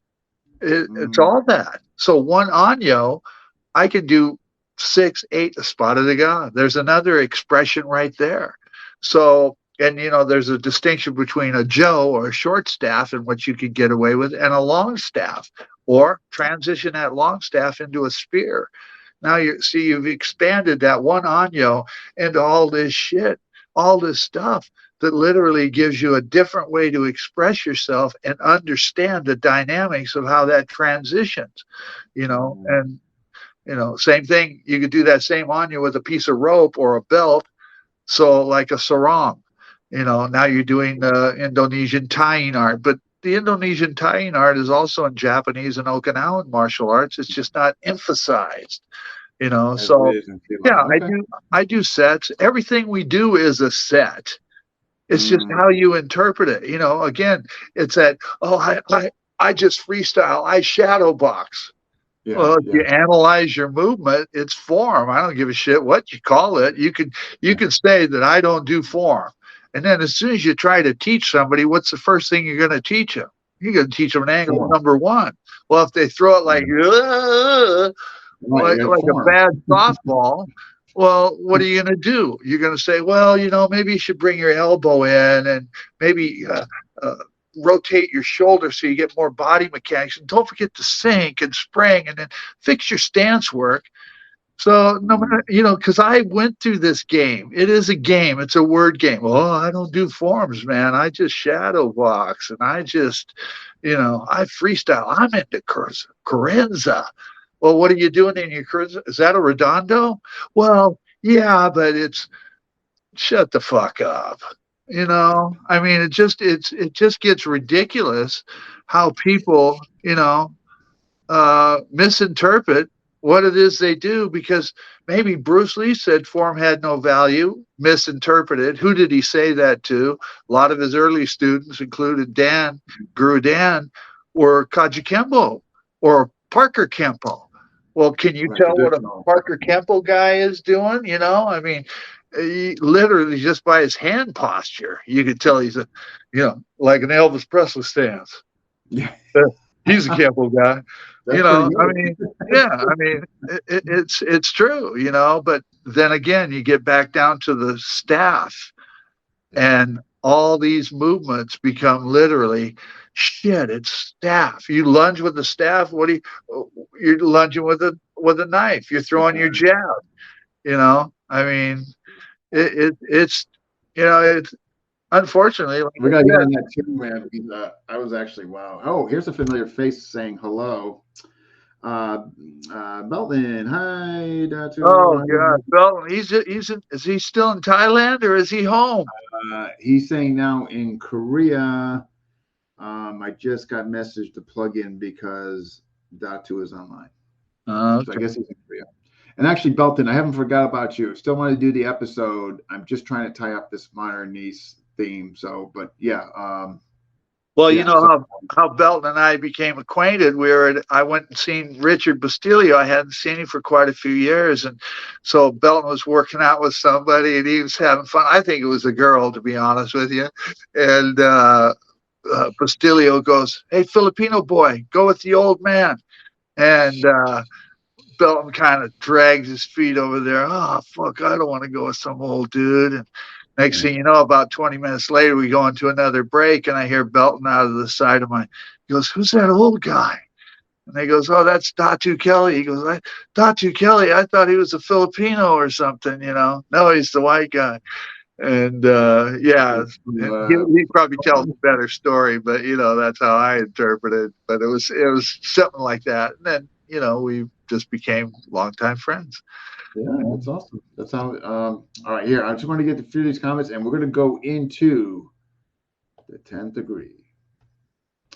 Okay, so let's hear it. So, how did it come about? I mean, I guess obviously not recent. I'm going to say like about a year and a half or so ago. You guys Yeah, received it. don't even remember, you know. Yeah.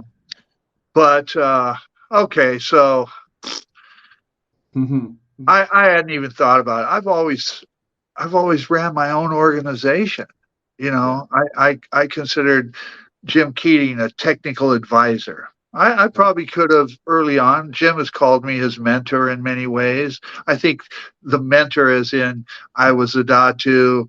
I had the freedom to say, fuck it, I'm going to integrate this. I'm going to do this. I'm going to do that. I'm going to go train with Jesse. I want to train with Sonny. I want to train with Lukey. I'm going to train with Bastilio. I was shooting. That was after, you know, I pretty much left Ramey. I got tired of some of the bullshit that was going on over the Datu title. It's like, well, I didn't promote myself. I don't even know what a Datu is. So if you Yeah. want to be Right. pissed off at somebody, be pissed off at Ramey. Oh, fuck, we can't do that. Oh, just disrespect the shit out of me, you know. So Yeah. I could look at it like that. So, um, so anyways, as time progressed, so getting back to that, Bob Anderson, you know, been by my side for 45 years. You know, again, Professor Trigg. These guys are technical advisors to my organization, so I could point people into a better way of training. You're a Wing Chun guy. You're a Choi Lafoot guy. I just find advisors in my system. Dr. Brett was an advisor for the Sambo, you know, that type of thing. Dr. Yip was an advisor for the 18 weapons, you know, that type of stuff. So I never needed a rank. I could have Ramey Price's signed certificates if I was promoting somebody within my organization, said, "Hey, that guy's done this." Ramey would endorse his certificate. So I had always had advisors in my group. So I always acted, you know, as this is my group. You know, I don't give rank away. I could still probably name pretty much everybody that got rank from me. You know, Mm. so so Dan Anderson approached me and basically said, "Hey, you know, I'm petitioning the Philippines because, you know, in the Philippines, there's 10th degrees in modern Arnis or whatever their main method is. In the United States, where Ramey has been here for, you know, the last 20 years prior to his death or something to that degree, there's no 10th degrees. You know, there really I should be. didn't know this was new to me. I didn't know he petitioned over there. Oh. Yeah, yeah, yeah. I can't tell Okay. you. I think Okay. maybe he'd contact Renee Tungsten or somebody. But That makes sense. yeah, Renee. so the word came back was, well, you know, I don't know if they hadn't they had thought about it or processed the info or anything like that. Again, it wasn't that important to me because I'm the founder of Natural Spirit, and that's the way it is. And I've always functioned that way. And I don't give away rank.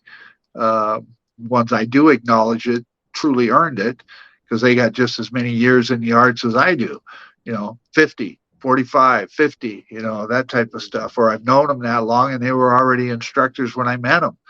Right. Like, that type of thing. So word came back that, we'll discuss that. Datu Dieter got involved in it. And I was like, well, you know what? Nobody helped me get it, so I guess I got to go back to it's uncomfortable, but it's honesty. I mean, when is truth not relevant to the situation, even if it's uncomfortable for some people? So, so came back through, and Roberto Prasis was part of it. Was that if we don't appoint Datu Kelly, then we're not appointing anybody. So that's so I didn't know. So you were the link to the puzzle. Like if you weren't I accepted, was linked to. Yeah, that's a good way to put it. I was linked to the puzzle, and I declined. I said, no, thanks, guys. I don't need a 10. I'm not interested. First of all, I don't consider myself. I'm not. I'm the founder of my own system, and I don't wear a belt. I'm a teacher. I'm a coach. That's what I do. I was really comfortable just being Datu because I'm just a tribal leader. It was Tini Makakor, that explained that to me. It was Sonny Umpad. It was Bastilio. It was Lukey Lukey. It was Professor Trigg that said, hey, you need to accept this Datu thing and, be proud of what it is. And I said, yeah, it's stirring so much bullshit up. It stirred up a lot of shit, and then who would want the Datu title if I kind of went about my streetly ways and didn't bring credibility to it? How many other people would want it after I trashed it? It happens in JKD. Yeah, it happens in JKD and that type of stuff. So anyway, so I was, surprisingly whatever. I mean, intrigued that, Roberto was like, hey, if we don't give it to Datu Kelly, we're not giving it to anybody. And so, like I said, I declined. Dieter contacted me and said, hey, man, you really should accept this. It's an honor and, blah, blah, blah. And I'm like, okay, well, here, I'll do it this way. I said, nobody else helped me. As a matter of fact, a lot of people pushed me to the side and hindered me and disrespected me within modern Arnis, within the IMAF, the Tappy Masters. Everybody said I was the black sheep and bad news and so on and so forth. Of course, I had left Ramey, so they kind of added that into it. But before Ramey died, many, many years before he died, I went back, lowered my head, got on my knee and said, hey, man, just, it was a disagreement. It's a disagreement. I'm here. I respect you. I do. And I had done a lot of stuff during that 5 or 6 years, step away from Ramey. And that's what he liked. You did it on your own. You didn't ride my coattails. You're a Datu, get up off your knee, not here. Well, I'm not pissed. Well, I was, Right. Yeah. So, I mean, it actually binded us and bonded us in friendship more than it did the student-instructor relationship. And he admired that creativity of the silent fighter, the Sabbat, all that stuff. He's the one that called it Sabbat. I said, he says, well, what do you call it? I go, it's Bojitsu. I was doing Filipino interpreted staff from all the years that I did staff. No, what you're doing is Sabbat. I was like, okay. He goes, modern Arnis Sabbat. And then, of course, I do the Sabbat, my forms, do the modern Arnis forms with the staff and interpret it and cross-reference it. Yeah. Like you said, he goes, oh, you're teaching me. I see now. Then he'd show me some shit that he did some staff too. But, back to the 10th degree, I just didn't want that. And No, so, yeah. How did Brian get involved? Datu. How was yeah, Brian? Was oh, Brian like? here we go. So, um, yeah, man, I tell you, it's just there's so much to everything. Again, it's Yeah, I don't want to here. I don't want to put you in a. You don't have to. I don't want to put you in a no, box. that's all right. It's politics, but it's common knowledge to the people in the circle. So, you know, so Dieter said, you should take this. I says, well, okay, here's how I'll do it. Nobody helped me get to where I am. So if you want to promote me to 10th degree, do it first. And then wait a month, wait 2 months before you shower anybody else with it. And next thing you know, and that was agreed upon. Next thing you know, we're getting certificates in the mail, and I'm being informed that Dan got his. And of course, how did Brian get it? Well, I suggested Chuck Goss. I suggested Kenny Smith.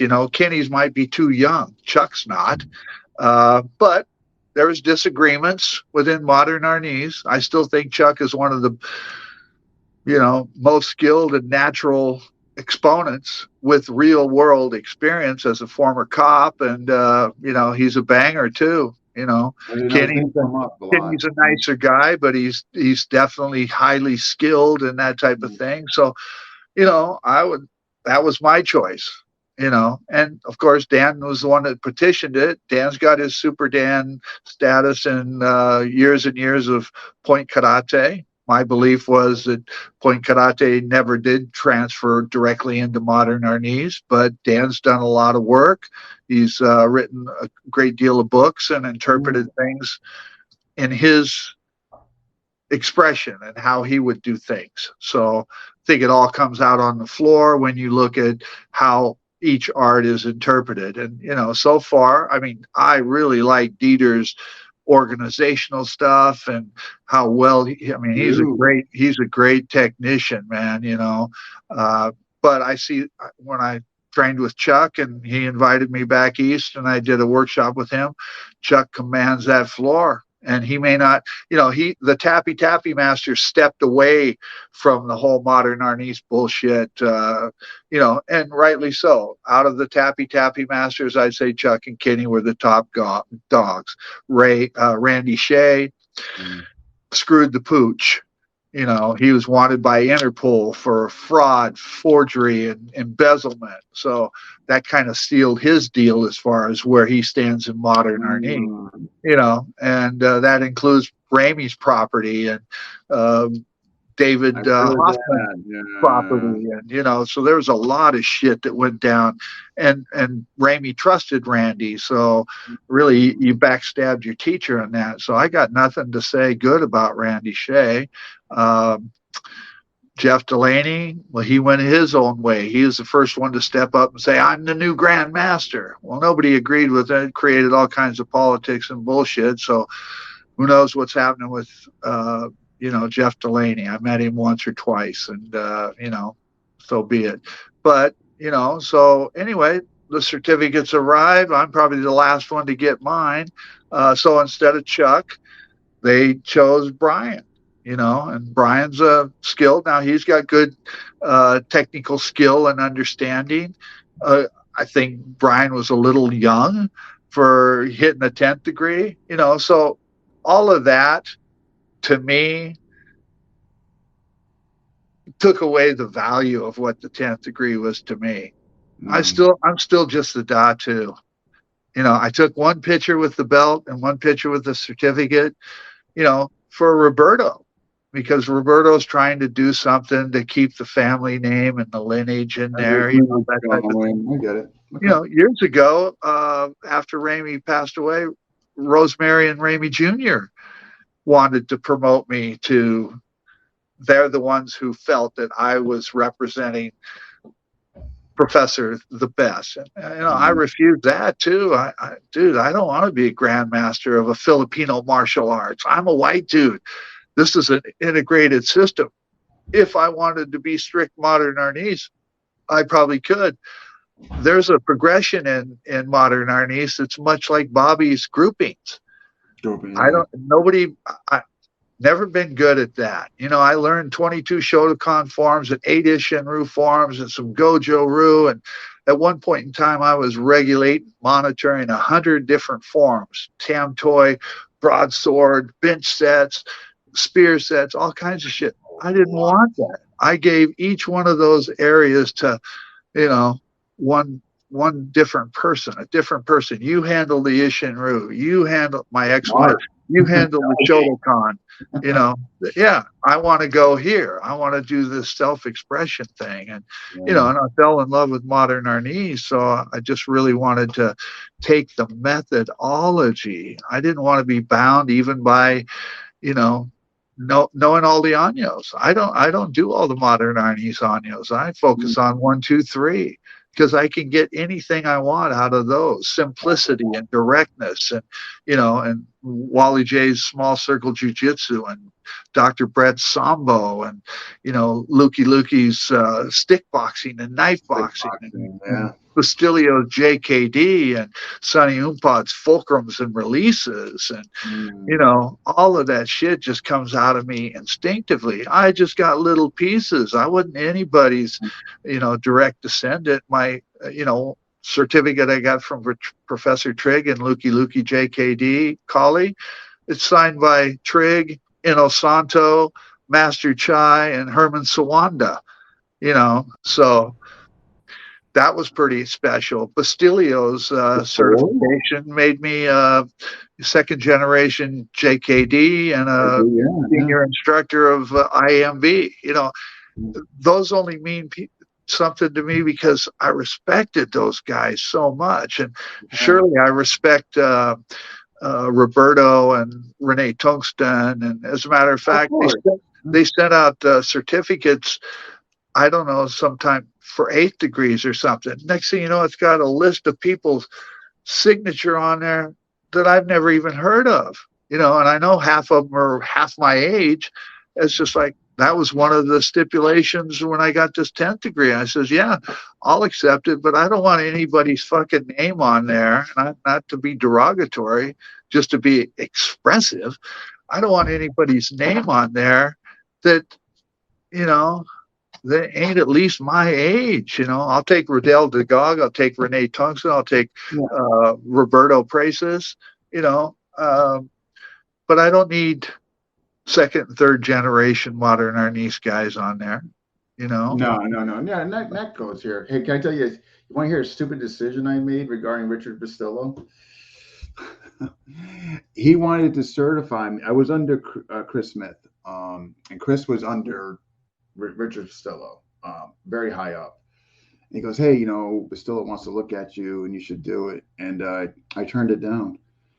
And to this day, I'm like, not sure why. I'm not sure if that was the smartest thing I did. Well, You know? I turned it down too because he had asked me if I would go under Kikoi Kanete and not under Preces because the IMB.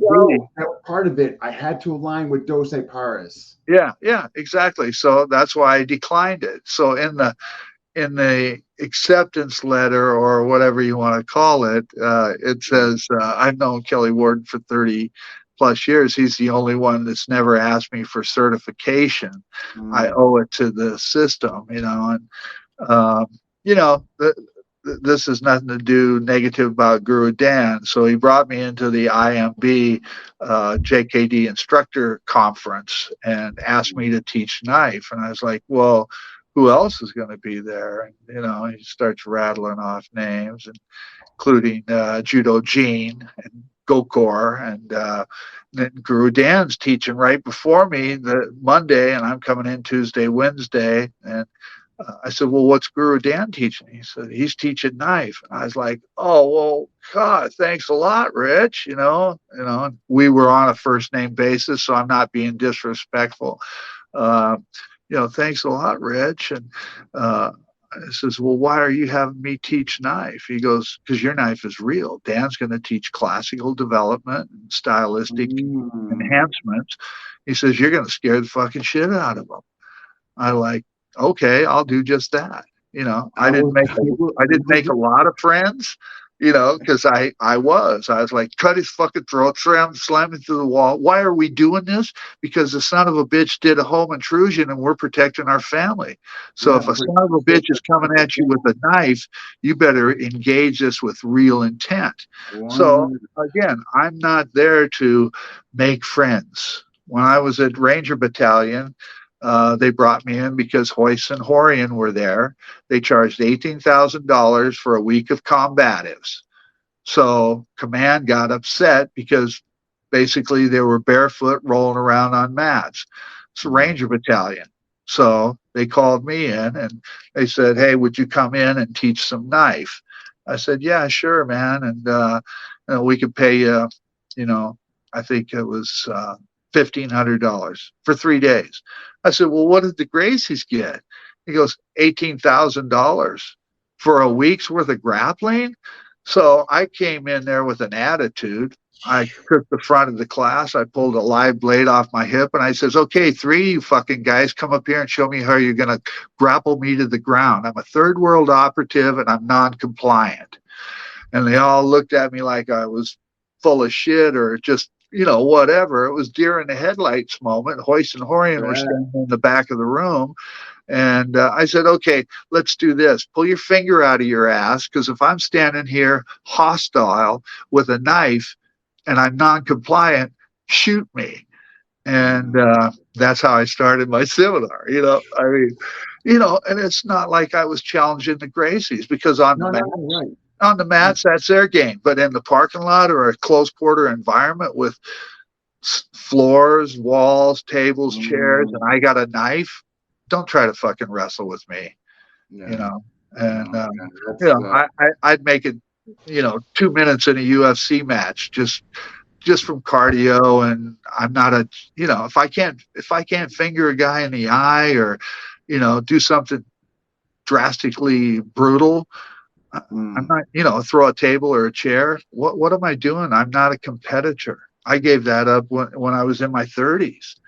You know, yeah. so the world changes. You better change with it, and you better adapt. yeah, you better teach your students that too. And you know, part of all the martial movement is having the nutsack to get in there and throw down.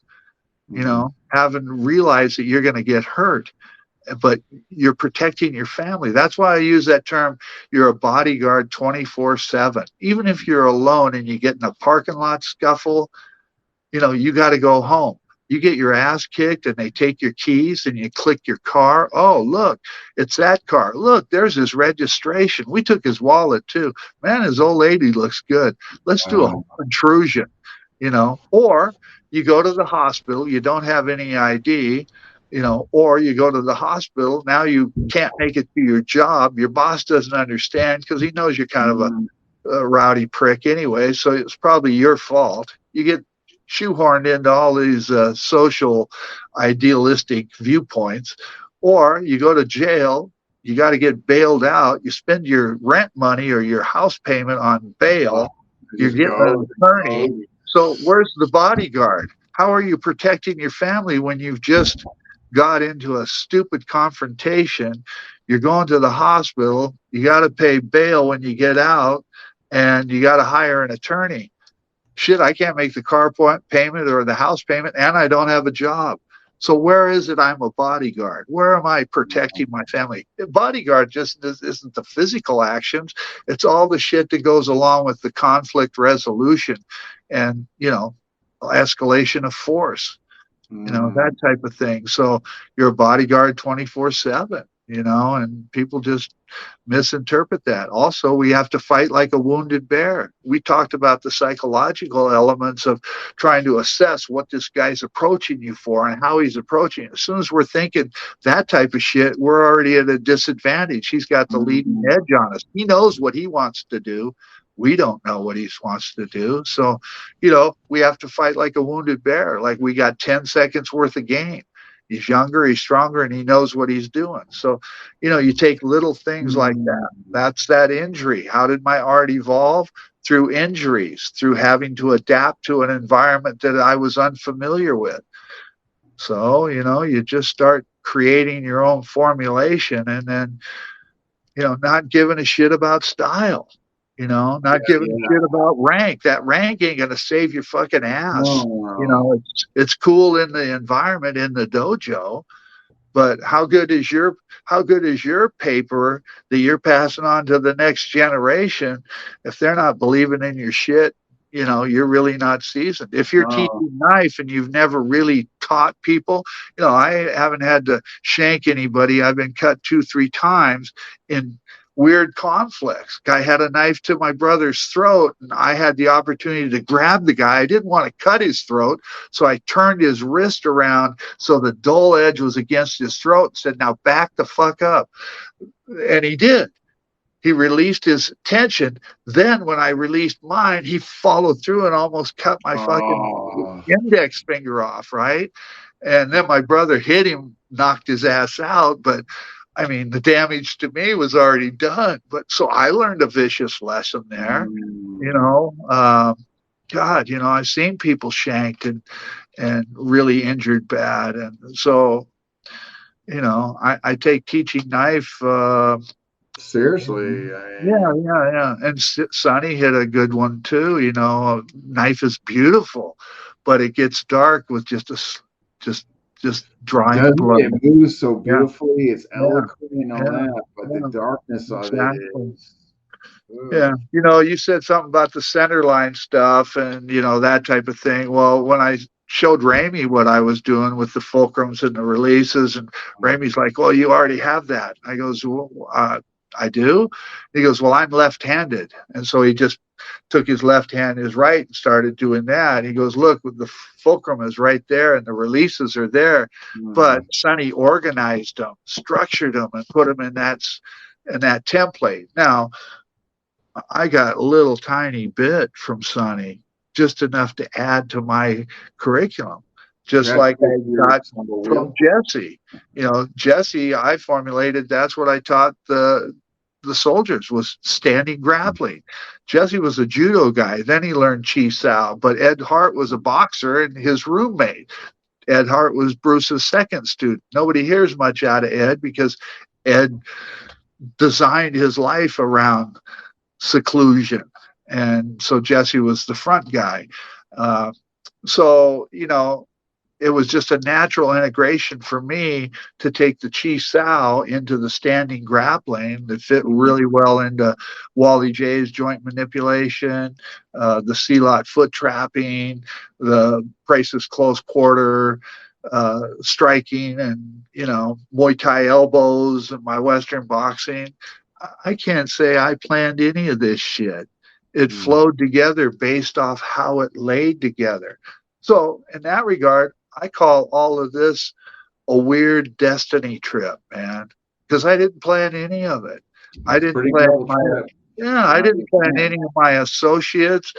I Mm. can't believe that some of the shit that I've pulled over the years that Trig, as a longtime, you know, JKD enforcer, supporter, a police officer, that he stood by me through thick and thin on Mm. all situations. I didn't pass anybody's JKD guidelines and standards. I made my own. And that's Yeah. what Bastilio called it Worden JKD. Oh, did it really? Interesting. Yeah, yeah, It's you funny know. about that. If it wasn't because what I told you about not accepting, you know, his JKD certification. If Dose Pars wasn't the system, maybe I would have. I don't know. When I look back, that's one of those things I hem and haw on. I don't know. I don't know if I'm Well, how interested. could I turn my back on Ramy? That'd be pretty chicken shit just for No, another that's piece what of I mean. paper. Yeah, and I was You know? already with Yeah. And then Martinez's not only one. that, I was very close with Jesse as far as Mm, a mentor. I again I yeah, right. compared to Chris Charnos and Wolfgang and so many of the other guys that from Yeah, Jesse and Ed's. These guys, that's their core system. They can't do the shit I do, but I can't necessarily do all the things that they do in Jesse's system, or Sonny's system, or Bastilio's system, or Lukey's. I just do what I do, and I'm pretty happy with that. yeah, yeah. I don't have to, put on any facade.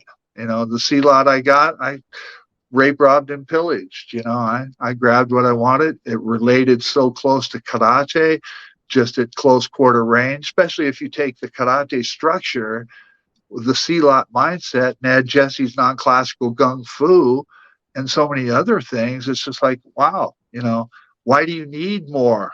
You know, it's not that more. See, how did Bruce devise Jeet Kune Do? He didn't learn 26 systems. He learned 26 things or methods of intent from 26 different styles, so to speak, you know. And I don't even know that. I'm not a JKD historian. I'm just I just met a lot of people, and most of my relationships or friendships were with the first generation guys. You know, they were happy to see what I was doing. Yeah, I'm sure Second they were generation guys very were like, open. yeah, second generation, third generation guys, you're not following the guy. Oh, now look what now's coming down the conveyor belt. If you're not Yeah, in reference point, I mean, I don't know what these new guys are doing. yeah. So, you know, I don't know what we did. Any other questions there? Oh, no. But hey, I want to show your guy and the staff. I thought this is pretty incredible. So I'm going to show this, and Charlie. I'm going to lower ourselves just so the audience can definitely. Sure. Sounds good, brother. All right. So I'm going to put you in the dungeon temporarily. Yeah. Along with myself. Here you go, folks. Watch this. This is Kelly Datu's Kelly's student Charlie, and it's pretty incredible.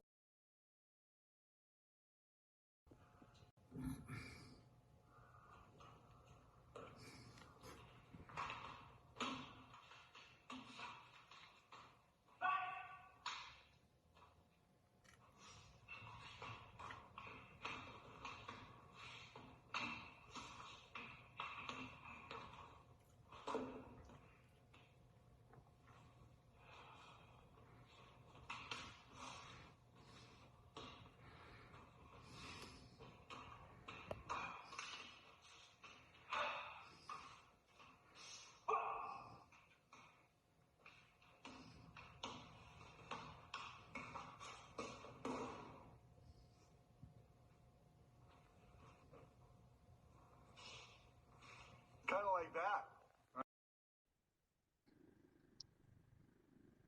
All right, man. Cool.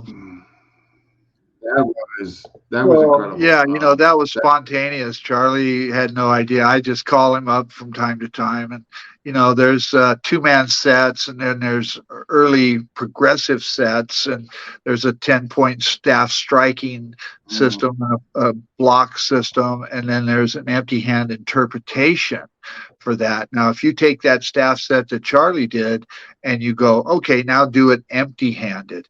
Another thing that Charlie does, he'll do that same set left-handed, meaning starting with the opposite side. And again, to interpret it into empty hand, I challenge anybody out there that has picked up a staff, or just to pick up a staff and then just do one or two or three things and then go, okay, how would this work empty-handed? And your hands are right in a direct angle position, and then look at where your energies are, your postures are, your shifting is. I guarantee you, you'll think it's sea-lot, or you'll think it's Western boxing, or you'll think it's knife. Because if you go in with a lead hand, try with a spear, or just tape a knife to the end of your staff and then go, oh shit, there's my knife.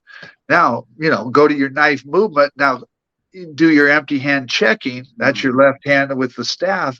And then you're doing, wow, man, there's so much shit inside a staff that I don't know, man. I see a lot of people. Interesting. I wanted to, you brought in a test run. You were speaking on this and like how you're able to see other knife models or pull and from there, or have it influence your other weapons that you teach and things that you see in there. And one of the things you were talking about is translation to your knife work and what you see and you can pull out and that. So what, you want to talk on that a bit? Yeah, no, that's no problem. Like I said, a good way to, you know, first your power development. So you'll get your natural boxing out of that, just with bag hitting, and that's how you see if your staff stuff is stable in your alignment and that type of thing. Your staff is hitting 12 o'clock. Where's your center line? 45-degree angle. Well, that's your follow through off your jab and your cross and your hook, that type of thing. So that pivotal action, the leg isn't straight. It's on the balls of your feet, like you're, getting ready to roll off on boxing. Your power stroke is coming off the same hand that you're striking with. That's your pivot rotation or your ball of your foot action. Then the other leg is stable because it's spring loaded or it's binding and twisting to unlock for your next strike, that type of thing. So if you're interpreting off the boxing, now another thing you could do is something simple like a box strike. Well, if you look at that, there's number one, kind of like your startle flinch reaction. So your number one, then you maybe do a pack sow and a straight punch. Well, there's your half of your box. So now you're doing Wing Chun. One of the reasons the long pole is in Wing Chun is to develop that snap power, and those snap powers, that figure eight is your bong sao ton sao or your pak sao outward wrist. Yeah, all kinds of different little things like that. And so, even your number one strike is what? Catch, armbar.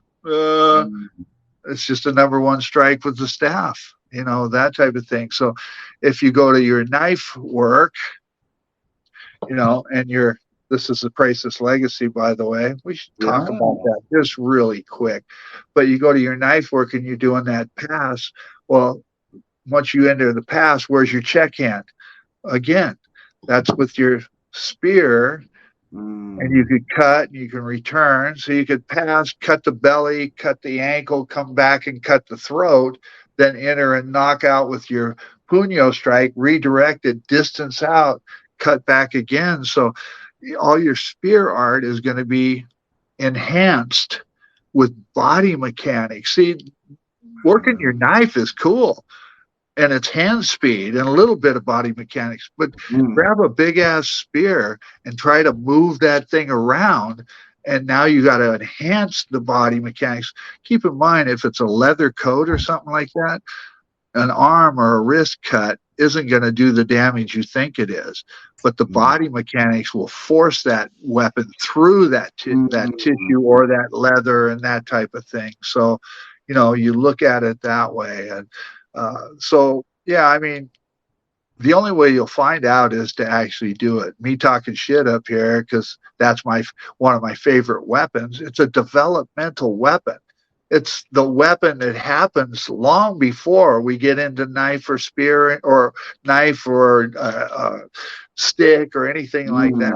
The first weapon of any combative in ancient times was a spear, because it taught you weight displacement, transference of weight, pressure, and striking and body mechanics. And and even if that was just an instinctive thing to grab to keep somebody away from you, you're poking them. Well, if you poke them, that's your jab. If you poke them, that's your thrust. A lot of stuff like that. You take the staff away, that's your push. You push a guy, you're in a thrusting spear thrust or a staff thrust. You pull them, you're retracting that weapon, and then you thrust them again.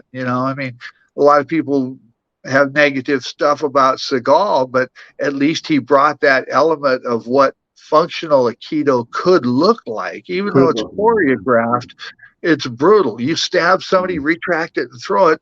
That's no different than attaching, pulling them, and then clotheslining them. That's all staff work, Or instead of clotheslining them, you come across with an elbow and just knock the fuck out of them, And so transitioning the weight displacement, the stance shifting, all that stuff is, from two-handed weapons, that type of thing. So let me touch on the Priceless Legacy for a second. It's a great story.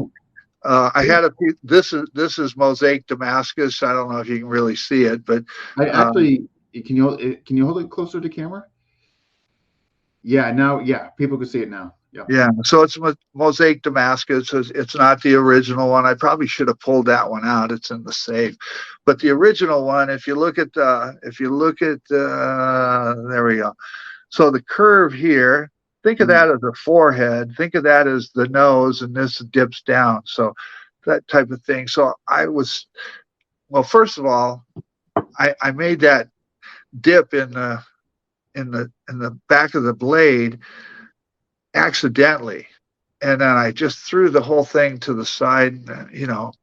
Maybe 2 weeks later, I was like, damn, that was a Devin Thomas piece of steel. It was about a $200 piece of steel. So I'd gone up and visited Ramey, and Roland was with me, Roland Dantes, and so I was like, God, I got to do something. And so I went back and picked that piece of steel up, and I said, well, Filipino grip, that thumbs up, and part of that is, Filipino grip, smack the hand, scoop in there, and use that as a stripping action to control, as opposed to, other interpretations of it. There's aliveness to the index finger and the thumb being open, and then no different than a firearm, you trigger. You don't have your finger on the trigger when you're initiating the engagement, and then you index it. Well, it's no different with this. You could be here on the outside perimeter working your knife maneuvers, and then when you engage, you lock that shit in, right? Hammer grip or a saber grip. So that ideally is perfect for a saber grip for driving in. And so I was like, well, look, this is like a Filipino knife. So I did all this, and I gave it to Professor, and nobody told him he was gonna die. And I kind of blame that on Randy Shea, because he was an oncologist, and he really didn't want he didn't want Ramey to be depressed. I interpret that differently. He didn't want Ramey to be informed that he was going to pass away, because Randy Shea's name was on all the fucking paperwork, so let's go there for 30 seconds.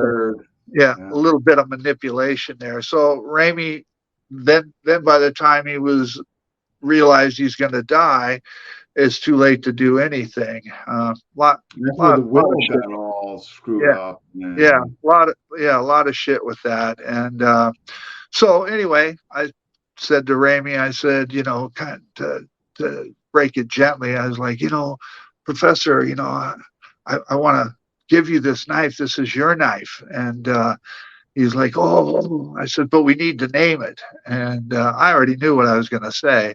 But he goes, and it had a false edge. And he says, oh, Baliktaran, back to back, that type of thing. And I thought that was a cool name. Dantes was like, no. In the Philippines, Baliktaran, it references lesbian movies. And I was like, oh, okay. We kind of chuckled. I mean, it was fun to get laughing when he could. And then he says, okay, Tablada. And I was like, wow, that's a cool name too, And I said, that's a cool name, but how about if we call it the Praesus Legacy? I said, this is your legacy in steel. I said, I have my knife, the Worden Tactical. I says, in 100 years, man, they'll see my knife and they'll go, wow, this was Kelly Worden. He designed and made this knife. And I said, and they'll see this and they'll say, that's the Praesus Legacy. And that was Worden's teacher, and steel outlives us all. So in 100 years, steel will always be around. And he was like, oh, I like that. And, he didn't want to let go of it or anything else. So that was a pretty touching moment at that point in time. Ramey says, we must make a pact. I was like, what? And Roland and him are rattling back and forth in Tagalog, and we are blood brothers. You are not my students. You are more than my students. You are my brothers. So he said, bring me your knife. And because I hadn't put an edge on the Praesus yet, and it was still in development. And I says, okay, now give me your hands. And we put them out there, and he cut us on the just above the fore, or right on the thumb palm, and nicked us and nicked himself, and we bleed together. We are blood brothers. And I was like, Wow. oh wow, really, really, Yeah, there was. that's I shed a lot of tears up there. I Uh, bet. it was a lot of times those stories were tough to discuss. Um, Mm, you know, um, I think a lot of people, try to use our founders. We don't inherit their reputation. More than their reputation, we don't inherit the sacrifices mm, that they had to make to become who they were. I mean, that was one yeah. of the stories that he shared. Oh, it was like he was coming in and out of a subconscious expression. He was like, imagine how did this happen? I was just a little boy behind the hut watching my father train the troops, and my grandfather caught me swinging. My father didn't Mm, want me to train into weapons. He wanted me to be educated. My grandfather said, I'll teach you. And that's mm, how, but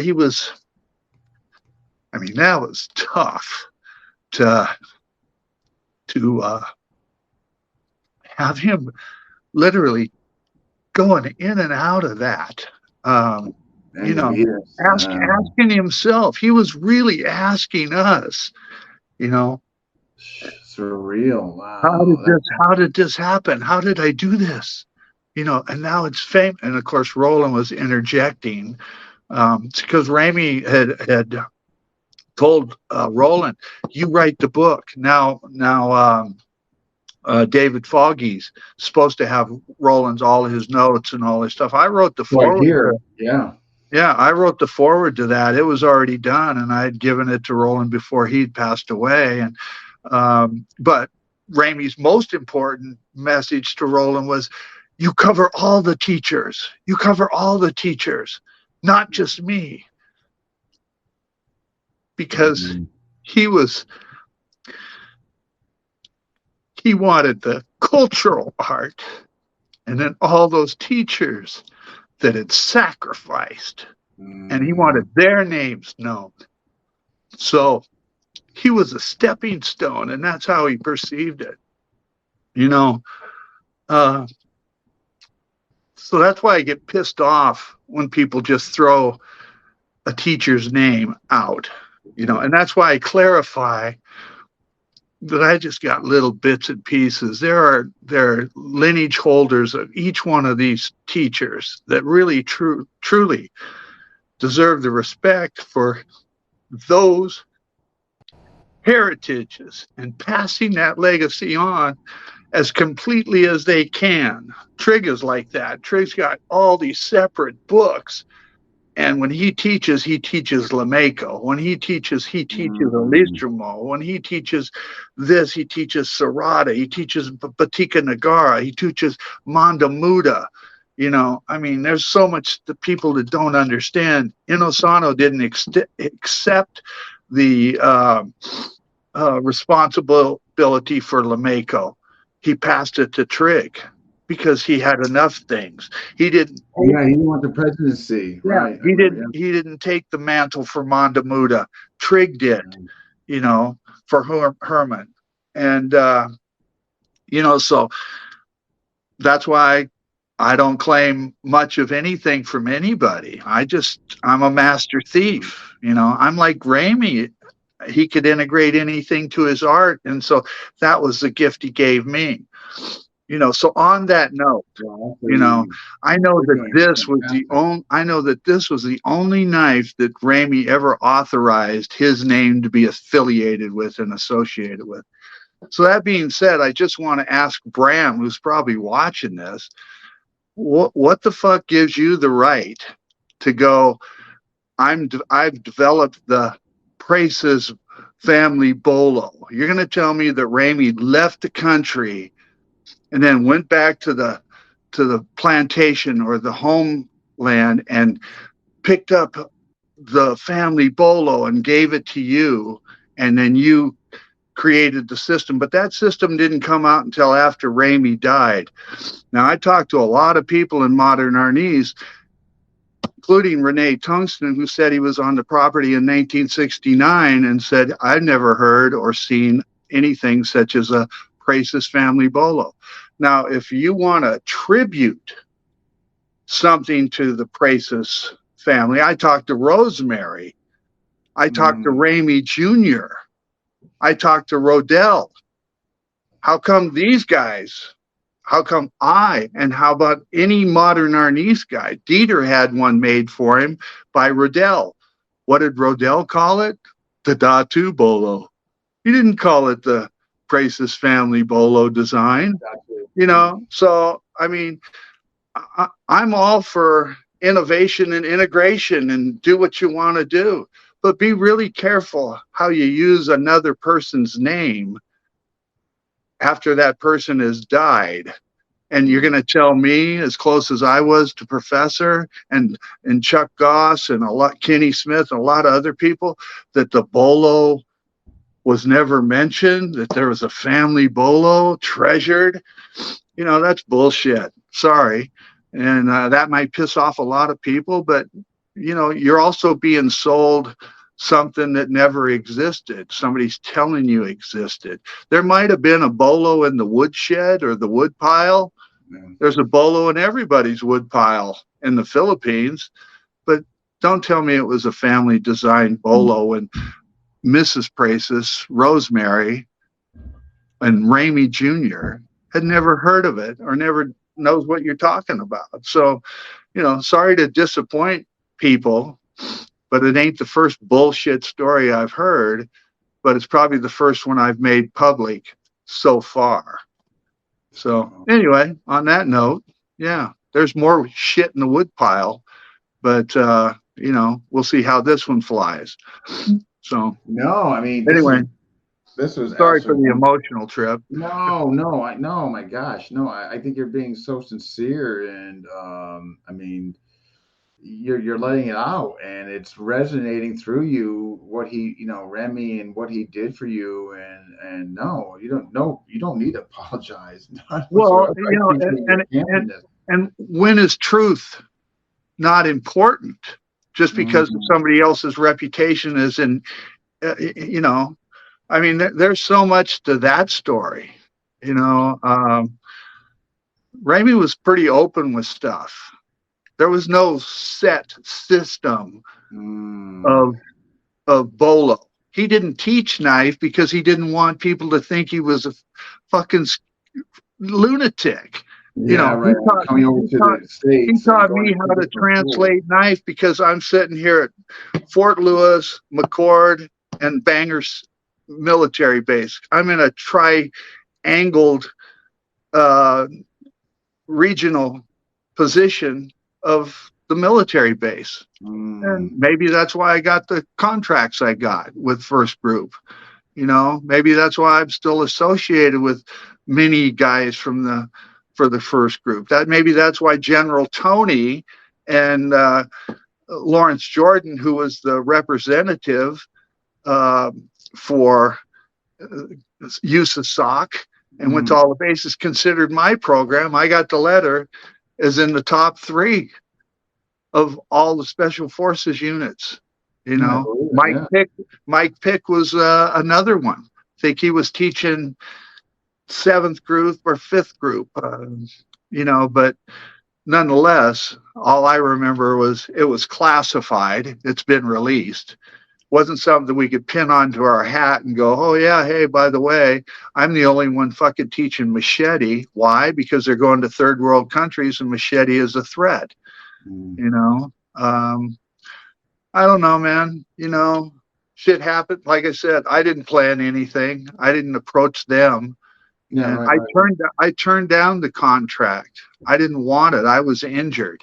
And he's like, no, you know, Underwood. Now, Underwood was the guy that started the Palace Guards for Karzai. He's the one that trained the palace guards for Karzai for Afghanistan. You know, he also was one of the founders of Triple Canopy and Olive Group. You know, I mean, he did my radio show. He was interviewed when he was in Iraq, when he was in Afghanistan. I mean, against the window, ready to fucking die. He had sent his wife a recording and said that don't open this if I come home, but open this if I don't. You know, so he was in the shit. You know, Jason Little, one of my senior guys that just passed away, you know, he was the guy that wrote the sniper manuals for Blackwater. You know, people ask me about rank. When you come to Water and Steel, you line up after we work out. You can line up right to anybody you think you could kick their fucking ass. That's the rank. How you present yourself and how you deal with people and how you perform in your training and your skill, that equates to where people position you in line. So it's not about what you're wearing on your waist or anything else. It's about how you perform. And, you know, and I don't, you know, it's all, I don't know, man. It's all a breath of fresh air to me. I mean, you've just been so candid and honest and in your presentation, and I don't know, I love it. So, you know, but yeah, we have to get you back on. I mean, well, Datu Tim wants to do one with you, you know, so. Who was that? Oh yeah. You know, and in all honesty, I don't necessarily. Well, you know, remember when the 10th degree thing came up? Yeah. We wanted to do a, you know, 3 guys in a circle and let's talk about this. They never got back to me. No, well, I'm not that guy. You know, I ran my own radio show for 8 years. I don't usually like to do interviews per se. I like what you guys do and what Paulo did. Easy for me to be honest, you know.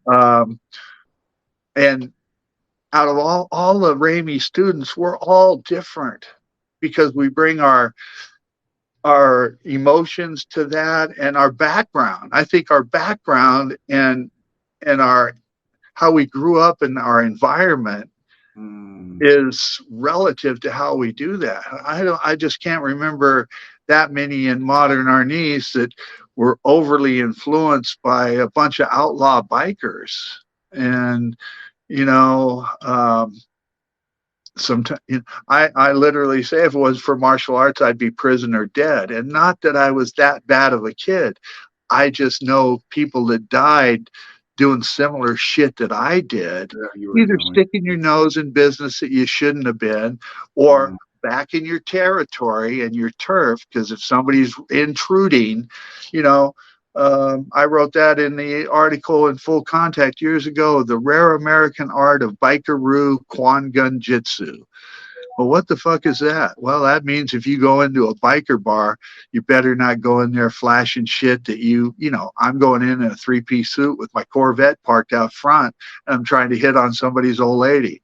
Well, it not only doesn't mesh well in a Latino neighborhood, but if you get off the freeway in Trenton, New Jersey, and you're a white dude in a red Trans Am, you better know how to fucking communicate with the Brotherhood when you ask directions. You know, and that happened to me too, you know, or you go into a Latino neighborhood and there again, you're playing the wrong fucking hand in the wrong fucking neighborhood. They protect their neighborhood like a virgin sister. What, you know, so if you ain't from that blending environment, you know, and silence is always a good thing too, you know, people sometimes talk way too fucking much. And that'll get you in just as much shit, you know, and you can kind of avoid it if you don't talk and you realize you're in the wrong spot and you somehow get out of it. But boy, I tell you, you know, if you're talking, you better know what to say and, you know, and they understand it, you know, I mean. Yeah, hopefully they understand it. Yeah. You know, I mean, all of that's, that's knowledge from working doors. That's knowledge from working in a bar. That's, being in an environment, being around outlaw bikers. And, it was I was 16, 17 years old, when I experienced that. It was a real earth shattering. I seen guys knifed. I seen women their old man beat up, and the women turned out. They didn't call it rape, man. They were turning them out. They were making them mamas. And I seen some weird, and their bikes stripped. And do you dare fucking report that to the man? No, you better hightail your ass out of there and just be thankful you can walk or drive. Anything. Yeah, you ain't getting your bike back if you rolled up into that biker party thinking that you were going to be a part of that. You ain't getting your scoot back, But I guarantee you, they probably got your ID and they got your number. They probably gave you more than one number. So there's a lot of stuff. Now, I'm not saying that that's the way shit's done today, but that's what I experienced years and years ago, and so yeah, I guess getting back to that, I don't mesh well in group interviews. So yeah, that's what that's what I kind of figured, and because you gotta remember something. When I first brought that up, I forget who suggested it to me. Somebody suggested, hey, you should get the Strian. They just got their 10th degree. And I'm like, okay, it seems like a novel idea. So now, mind you, though, I had not really interviewed you, so I wasn't really aware of like where you stood in all this. So I was coming from a pretty naive, so to speak. And so after getting to know you, I'm like, well, that makes sense why he didn't want to do it. Yeah. Well, I was an outsider, and Dan was from that group. We're friends and we can associate now. I came to Water and Steel, gave him a completely different outlook on why I do the things I do. The following year, I let him teach. Then we've done a couple seminars together. But again, if you watch the two seminars, after I teach, Dan literally kind of goes, what am I supposed to do now? It's not that I did that to take reign or status over it. That's just how I teach.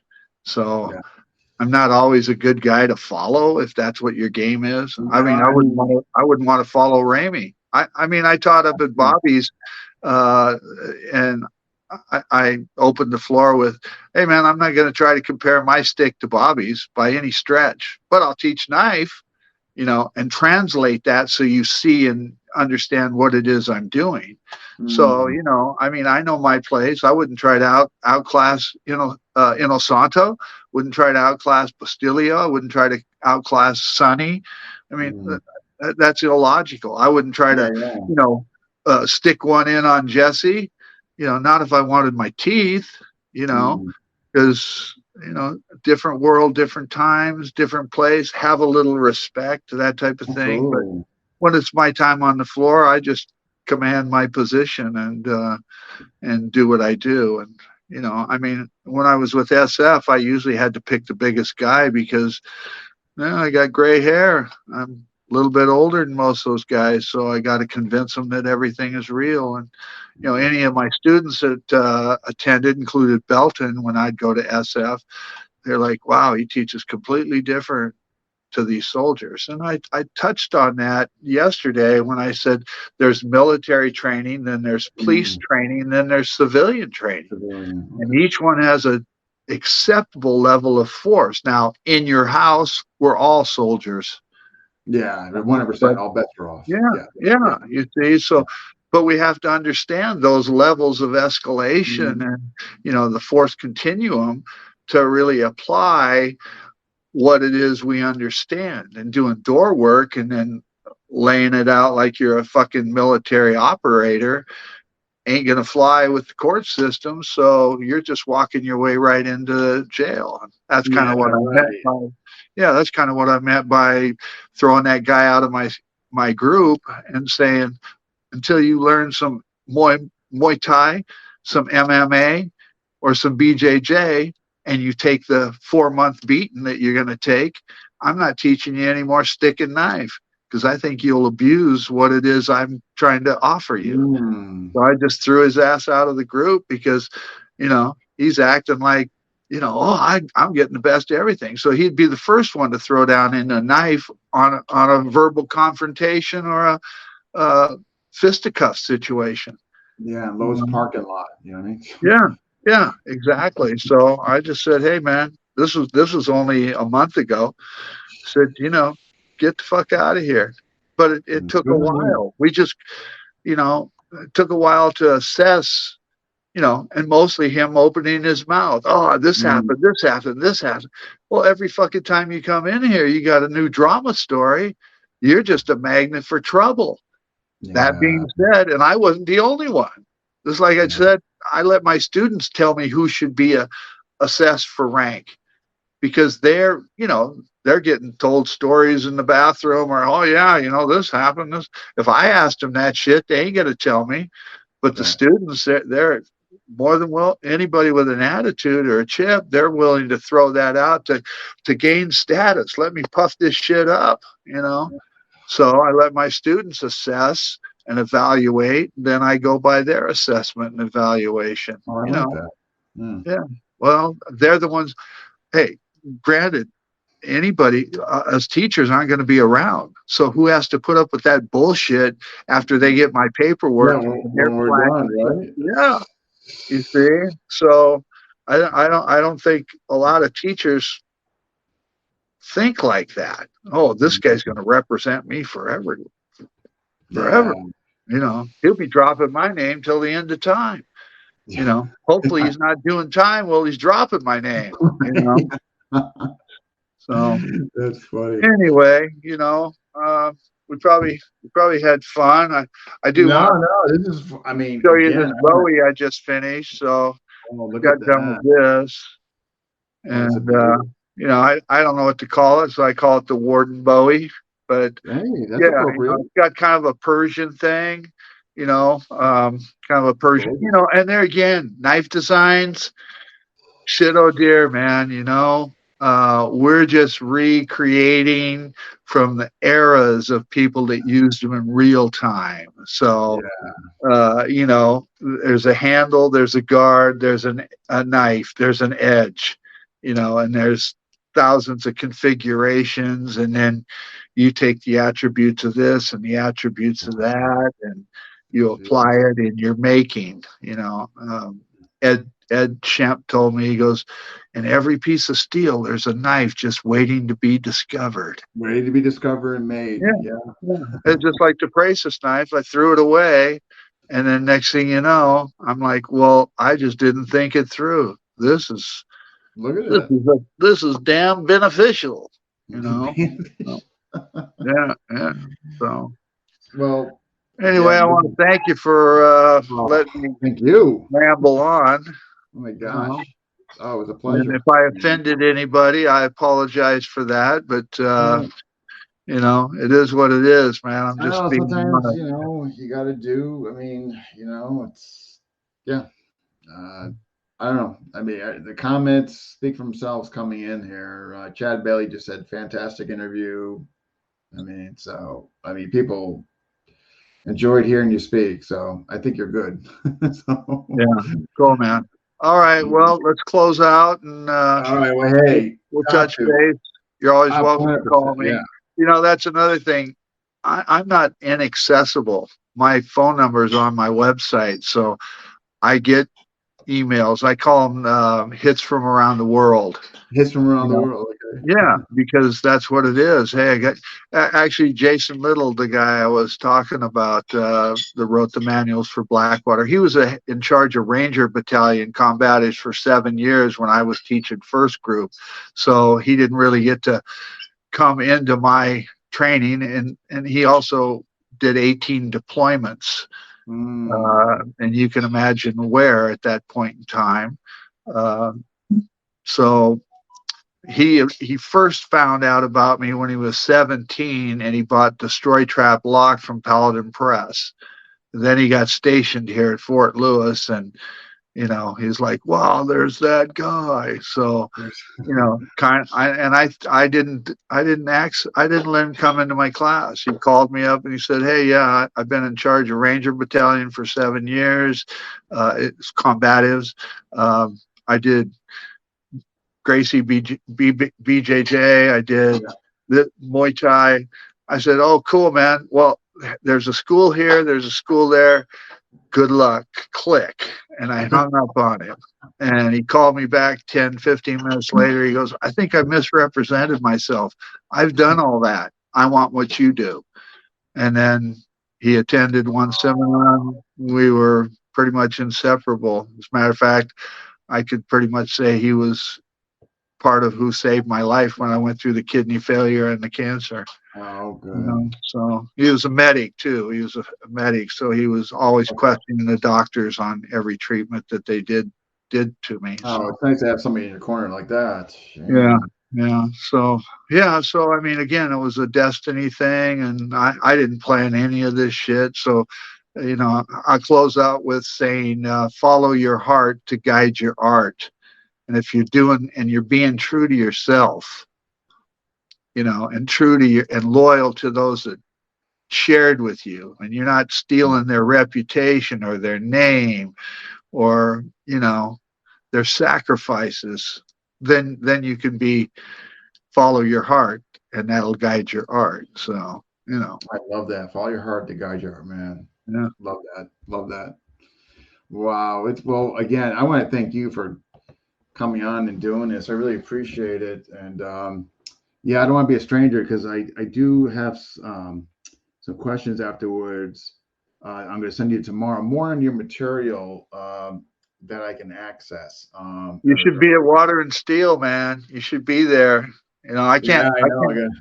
This is like 46 or 7 years of putting on a camp.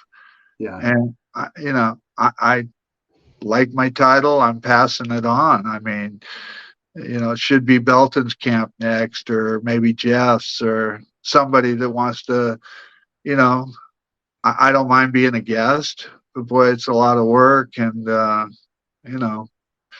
so, I'd like to see a few people. I know Bo Robbins, God, what's Bo's last name? He's out of Florida.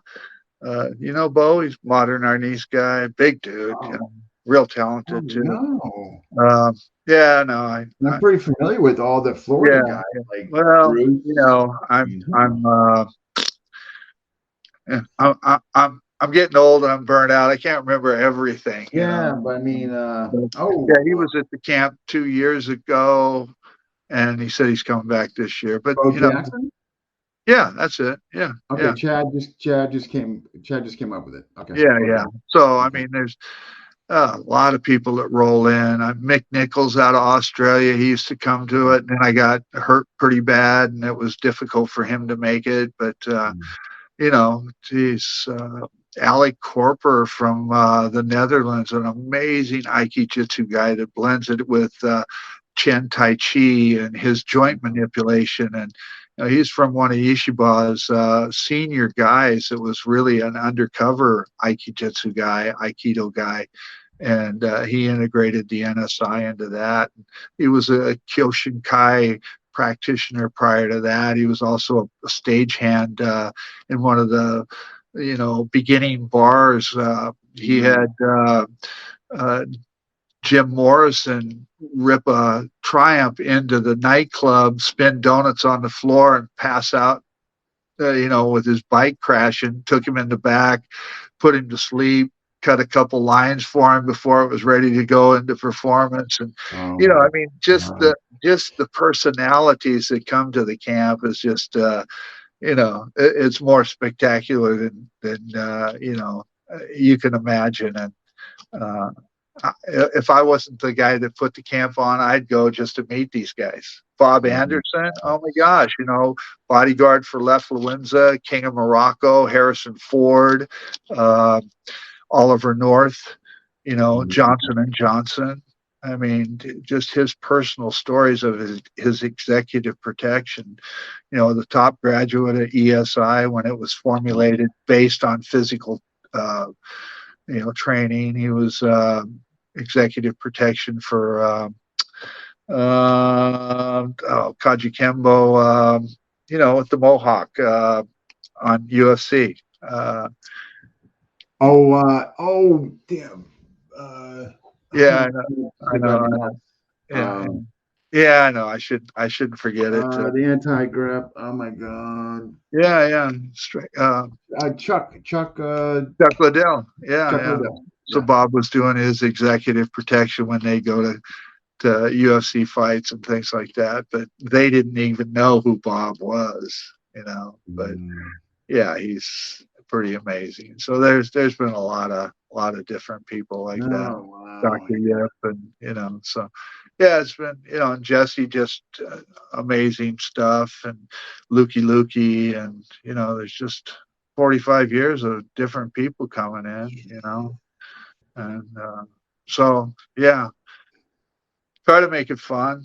It Uh, sounds like well. It sounds like you're winning in that area. You know what I yeah, mean? no, it's a great camp and Um, you know 60 to 100 people, whoever can make the travel and that type of thing. So, awesome. but yeah, it's truly you know no matter who you're with, you're always with some kind of instructor from a different system. Yeah. And call Um, them Team Wartac. They represent everything from Balentawak to PTK to Sambo. mm, We didn't get a chance to talk about Dr. Brett and how his influence of street Sambo was so essential in NSI. And there's just a lot of influences. it Professor sounds like Trey. it sounds like we Yeah, got to bring you back. Believe me, I can come up with enough stuff to bring you back on. We could talk about more about Sonny, the yeah, gentleman you just sure. mentioned. I Yeah, mean, yeah, believe me, I can find stuff. yeah, yeah. No, I'd love to see you get Keating on too. I mean, we kind of, We tried his yeah, mountain well, area. he's just, he's not high speed tech. He's worse than me. No, Um, and where he lives, I guess the internet. yeah, yeah, he's out in that's why he doesn't come to Water and Steel because it's in, the end of August and the beginning of September, and that's fire season in the mountains of Idaho. Yeah. And he lives on a horse ranch. He can't leave his old lady there with, Oh, yeah. and there's, horses being birthed and colds or foals and mountain lions smell that blood. So they're stalking the perimeter, still wolf over there and all Yeah. kinds of, predators. And so, yeah, he just can't risk. No. He'd been flooded out. The river overflew, flooded. They had to be airlifted out of the property. So same thing with fire. That's the same threat. Right now, it's you could have 4 feet of snow and just trapped in his cabin type of shit. So yeah, I mean, we make do with what we can, and but he's an exceptional, highly knowledgeable guy. No, I've heard nothing, but I spoke to him on the phone. Really nice when I talked to him Oh on the yeah, phone. He was really happy to talk to me and all that. But it's again, where he lives, the connection. yeah, Yeah, exactly. unfortunately. Yeah. You know. Well, I better jump, but All right, well, hey, really Datu, appreciate it, again, man. no, Yeah. I appreciate you and thank you so much. But I definitely, yeah, I'd be more than happy to do part two. I'll come up with enough stuff. All right, cool, brother. You take care. All right, you too. All right, Bye. bye. Wow, I can honestly say that's probably the deepest and most honest and emotional, in a good way, interview that I think I've done up to this point. Man, the guy, wow, going on 2 hours and 50 minutes. But yeah, obviously he's just an exceptional guy with just tons of experience and exposure, and yada yada and yada yada, right? Yeah, so hopefully we can get back for part two and see what resonates from this show. Who says who and who says what? That should be interesting, right? yeah. I wasn't there, so obviously I can't tell what happened or not. I've heard both sides of the story, to be honest with you, and yeah. So I guess you know, but I've heard obviously with Dr. Kelly's for nothing but a common theme I've heard about him that he's pretty legit. So yeah. All right, folks. But thank you to those who stuck around and watched this very long episode. And who is next? I'm kind of out of the loop. I think Google Tom has somebody, but I know I got a couple more to catch up upon. And then I'm going to be just doing a couple a month. I hope. Yeah, so I think Guru Tom's in, but he's really good about putting on there as far as who's coming up next and all that. And so, yeah, be on the lookout for that. He's really good. But I can tell you who I want to do in the near future. I made a little list for myself. Now that I can kind of pick and choose who I want to interview, which is going to be kind of neat. And that list is, which I have right here, Chris Sturbaum, Kuntao. Always wanted to get more of that on. Don Cuesta. I'm getting him on. Dustin Paris. Yeah. Who else? I got Belton is on here for catch up. Somebody said Tim and Terry for the big event in New Hampshire. That's Dr. Tim and Terry who runs this show up there. Really, really nice guy. Incredible human being. But yeah. And then, so yeah, be on the lookout. As well as Guru Tom, wherever he mentions, which will be pinned. You guys will be able to see it easy enough, right? But at that rate, I will see you guys whenever I do see you next on whatever interview. All right. But again, thank you for all that watched. I'm going to be downloading this now, so you will see it on YouTube. All right. Take care, guys.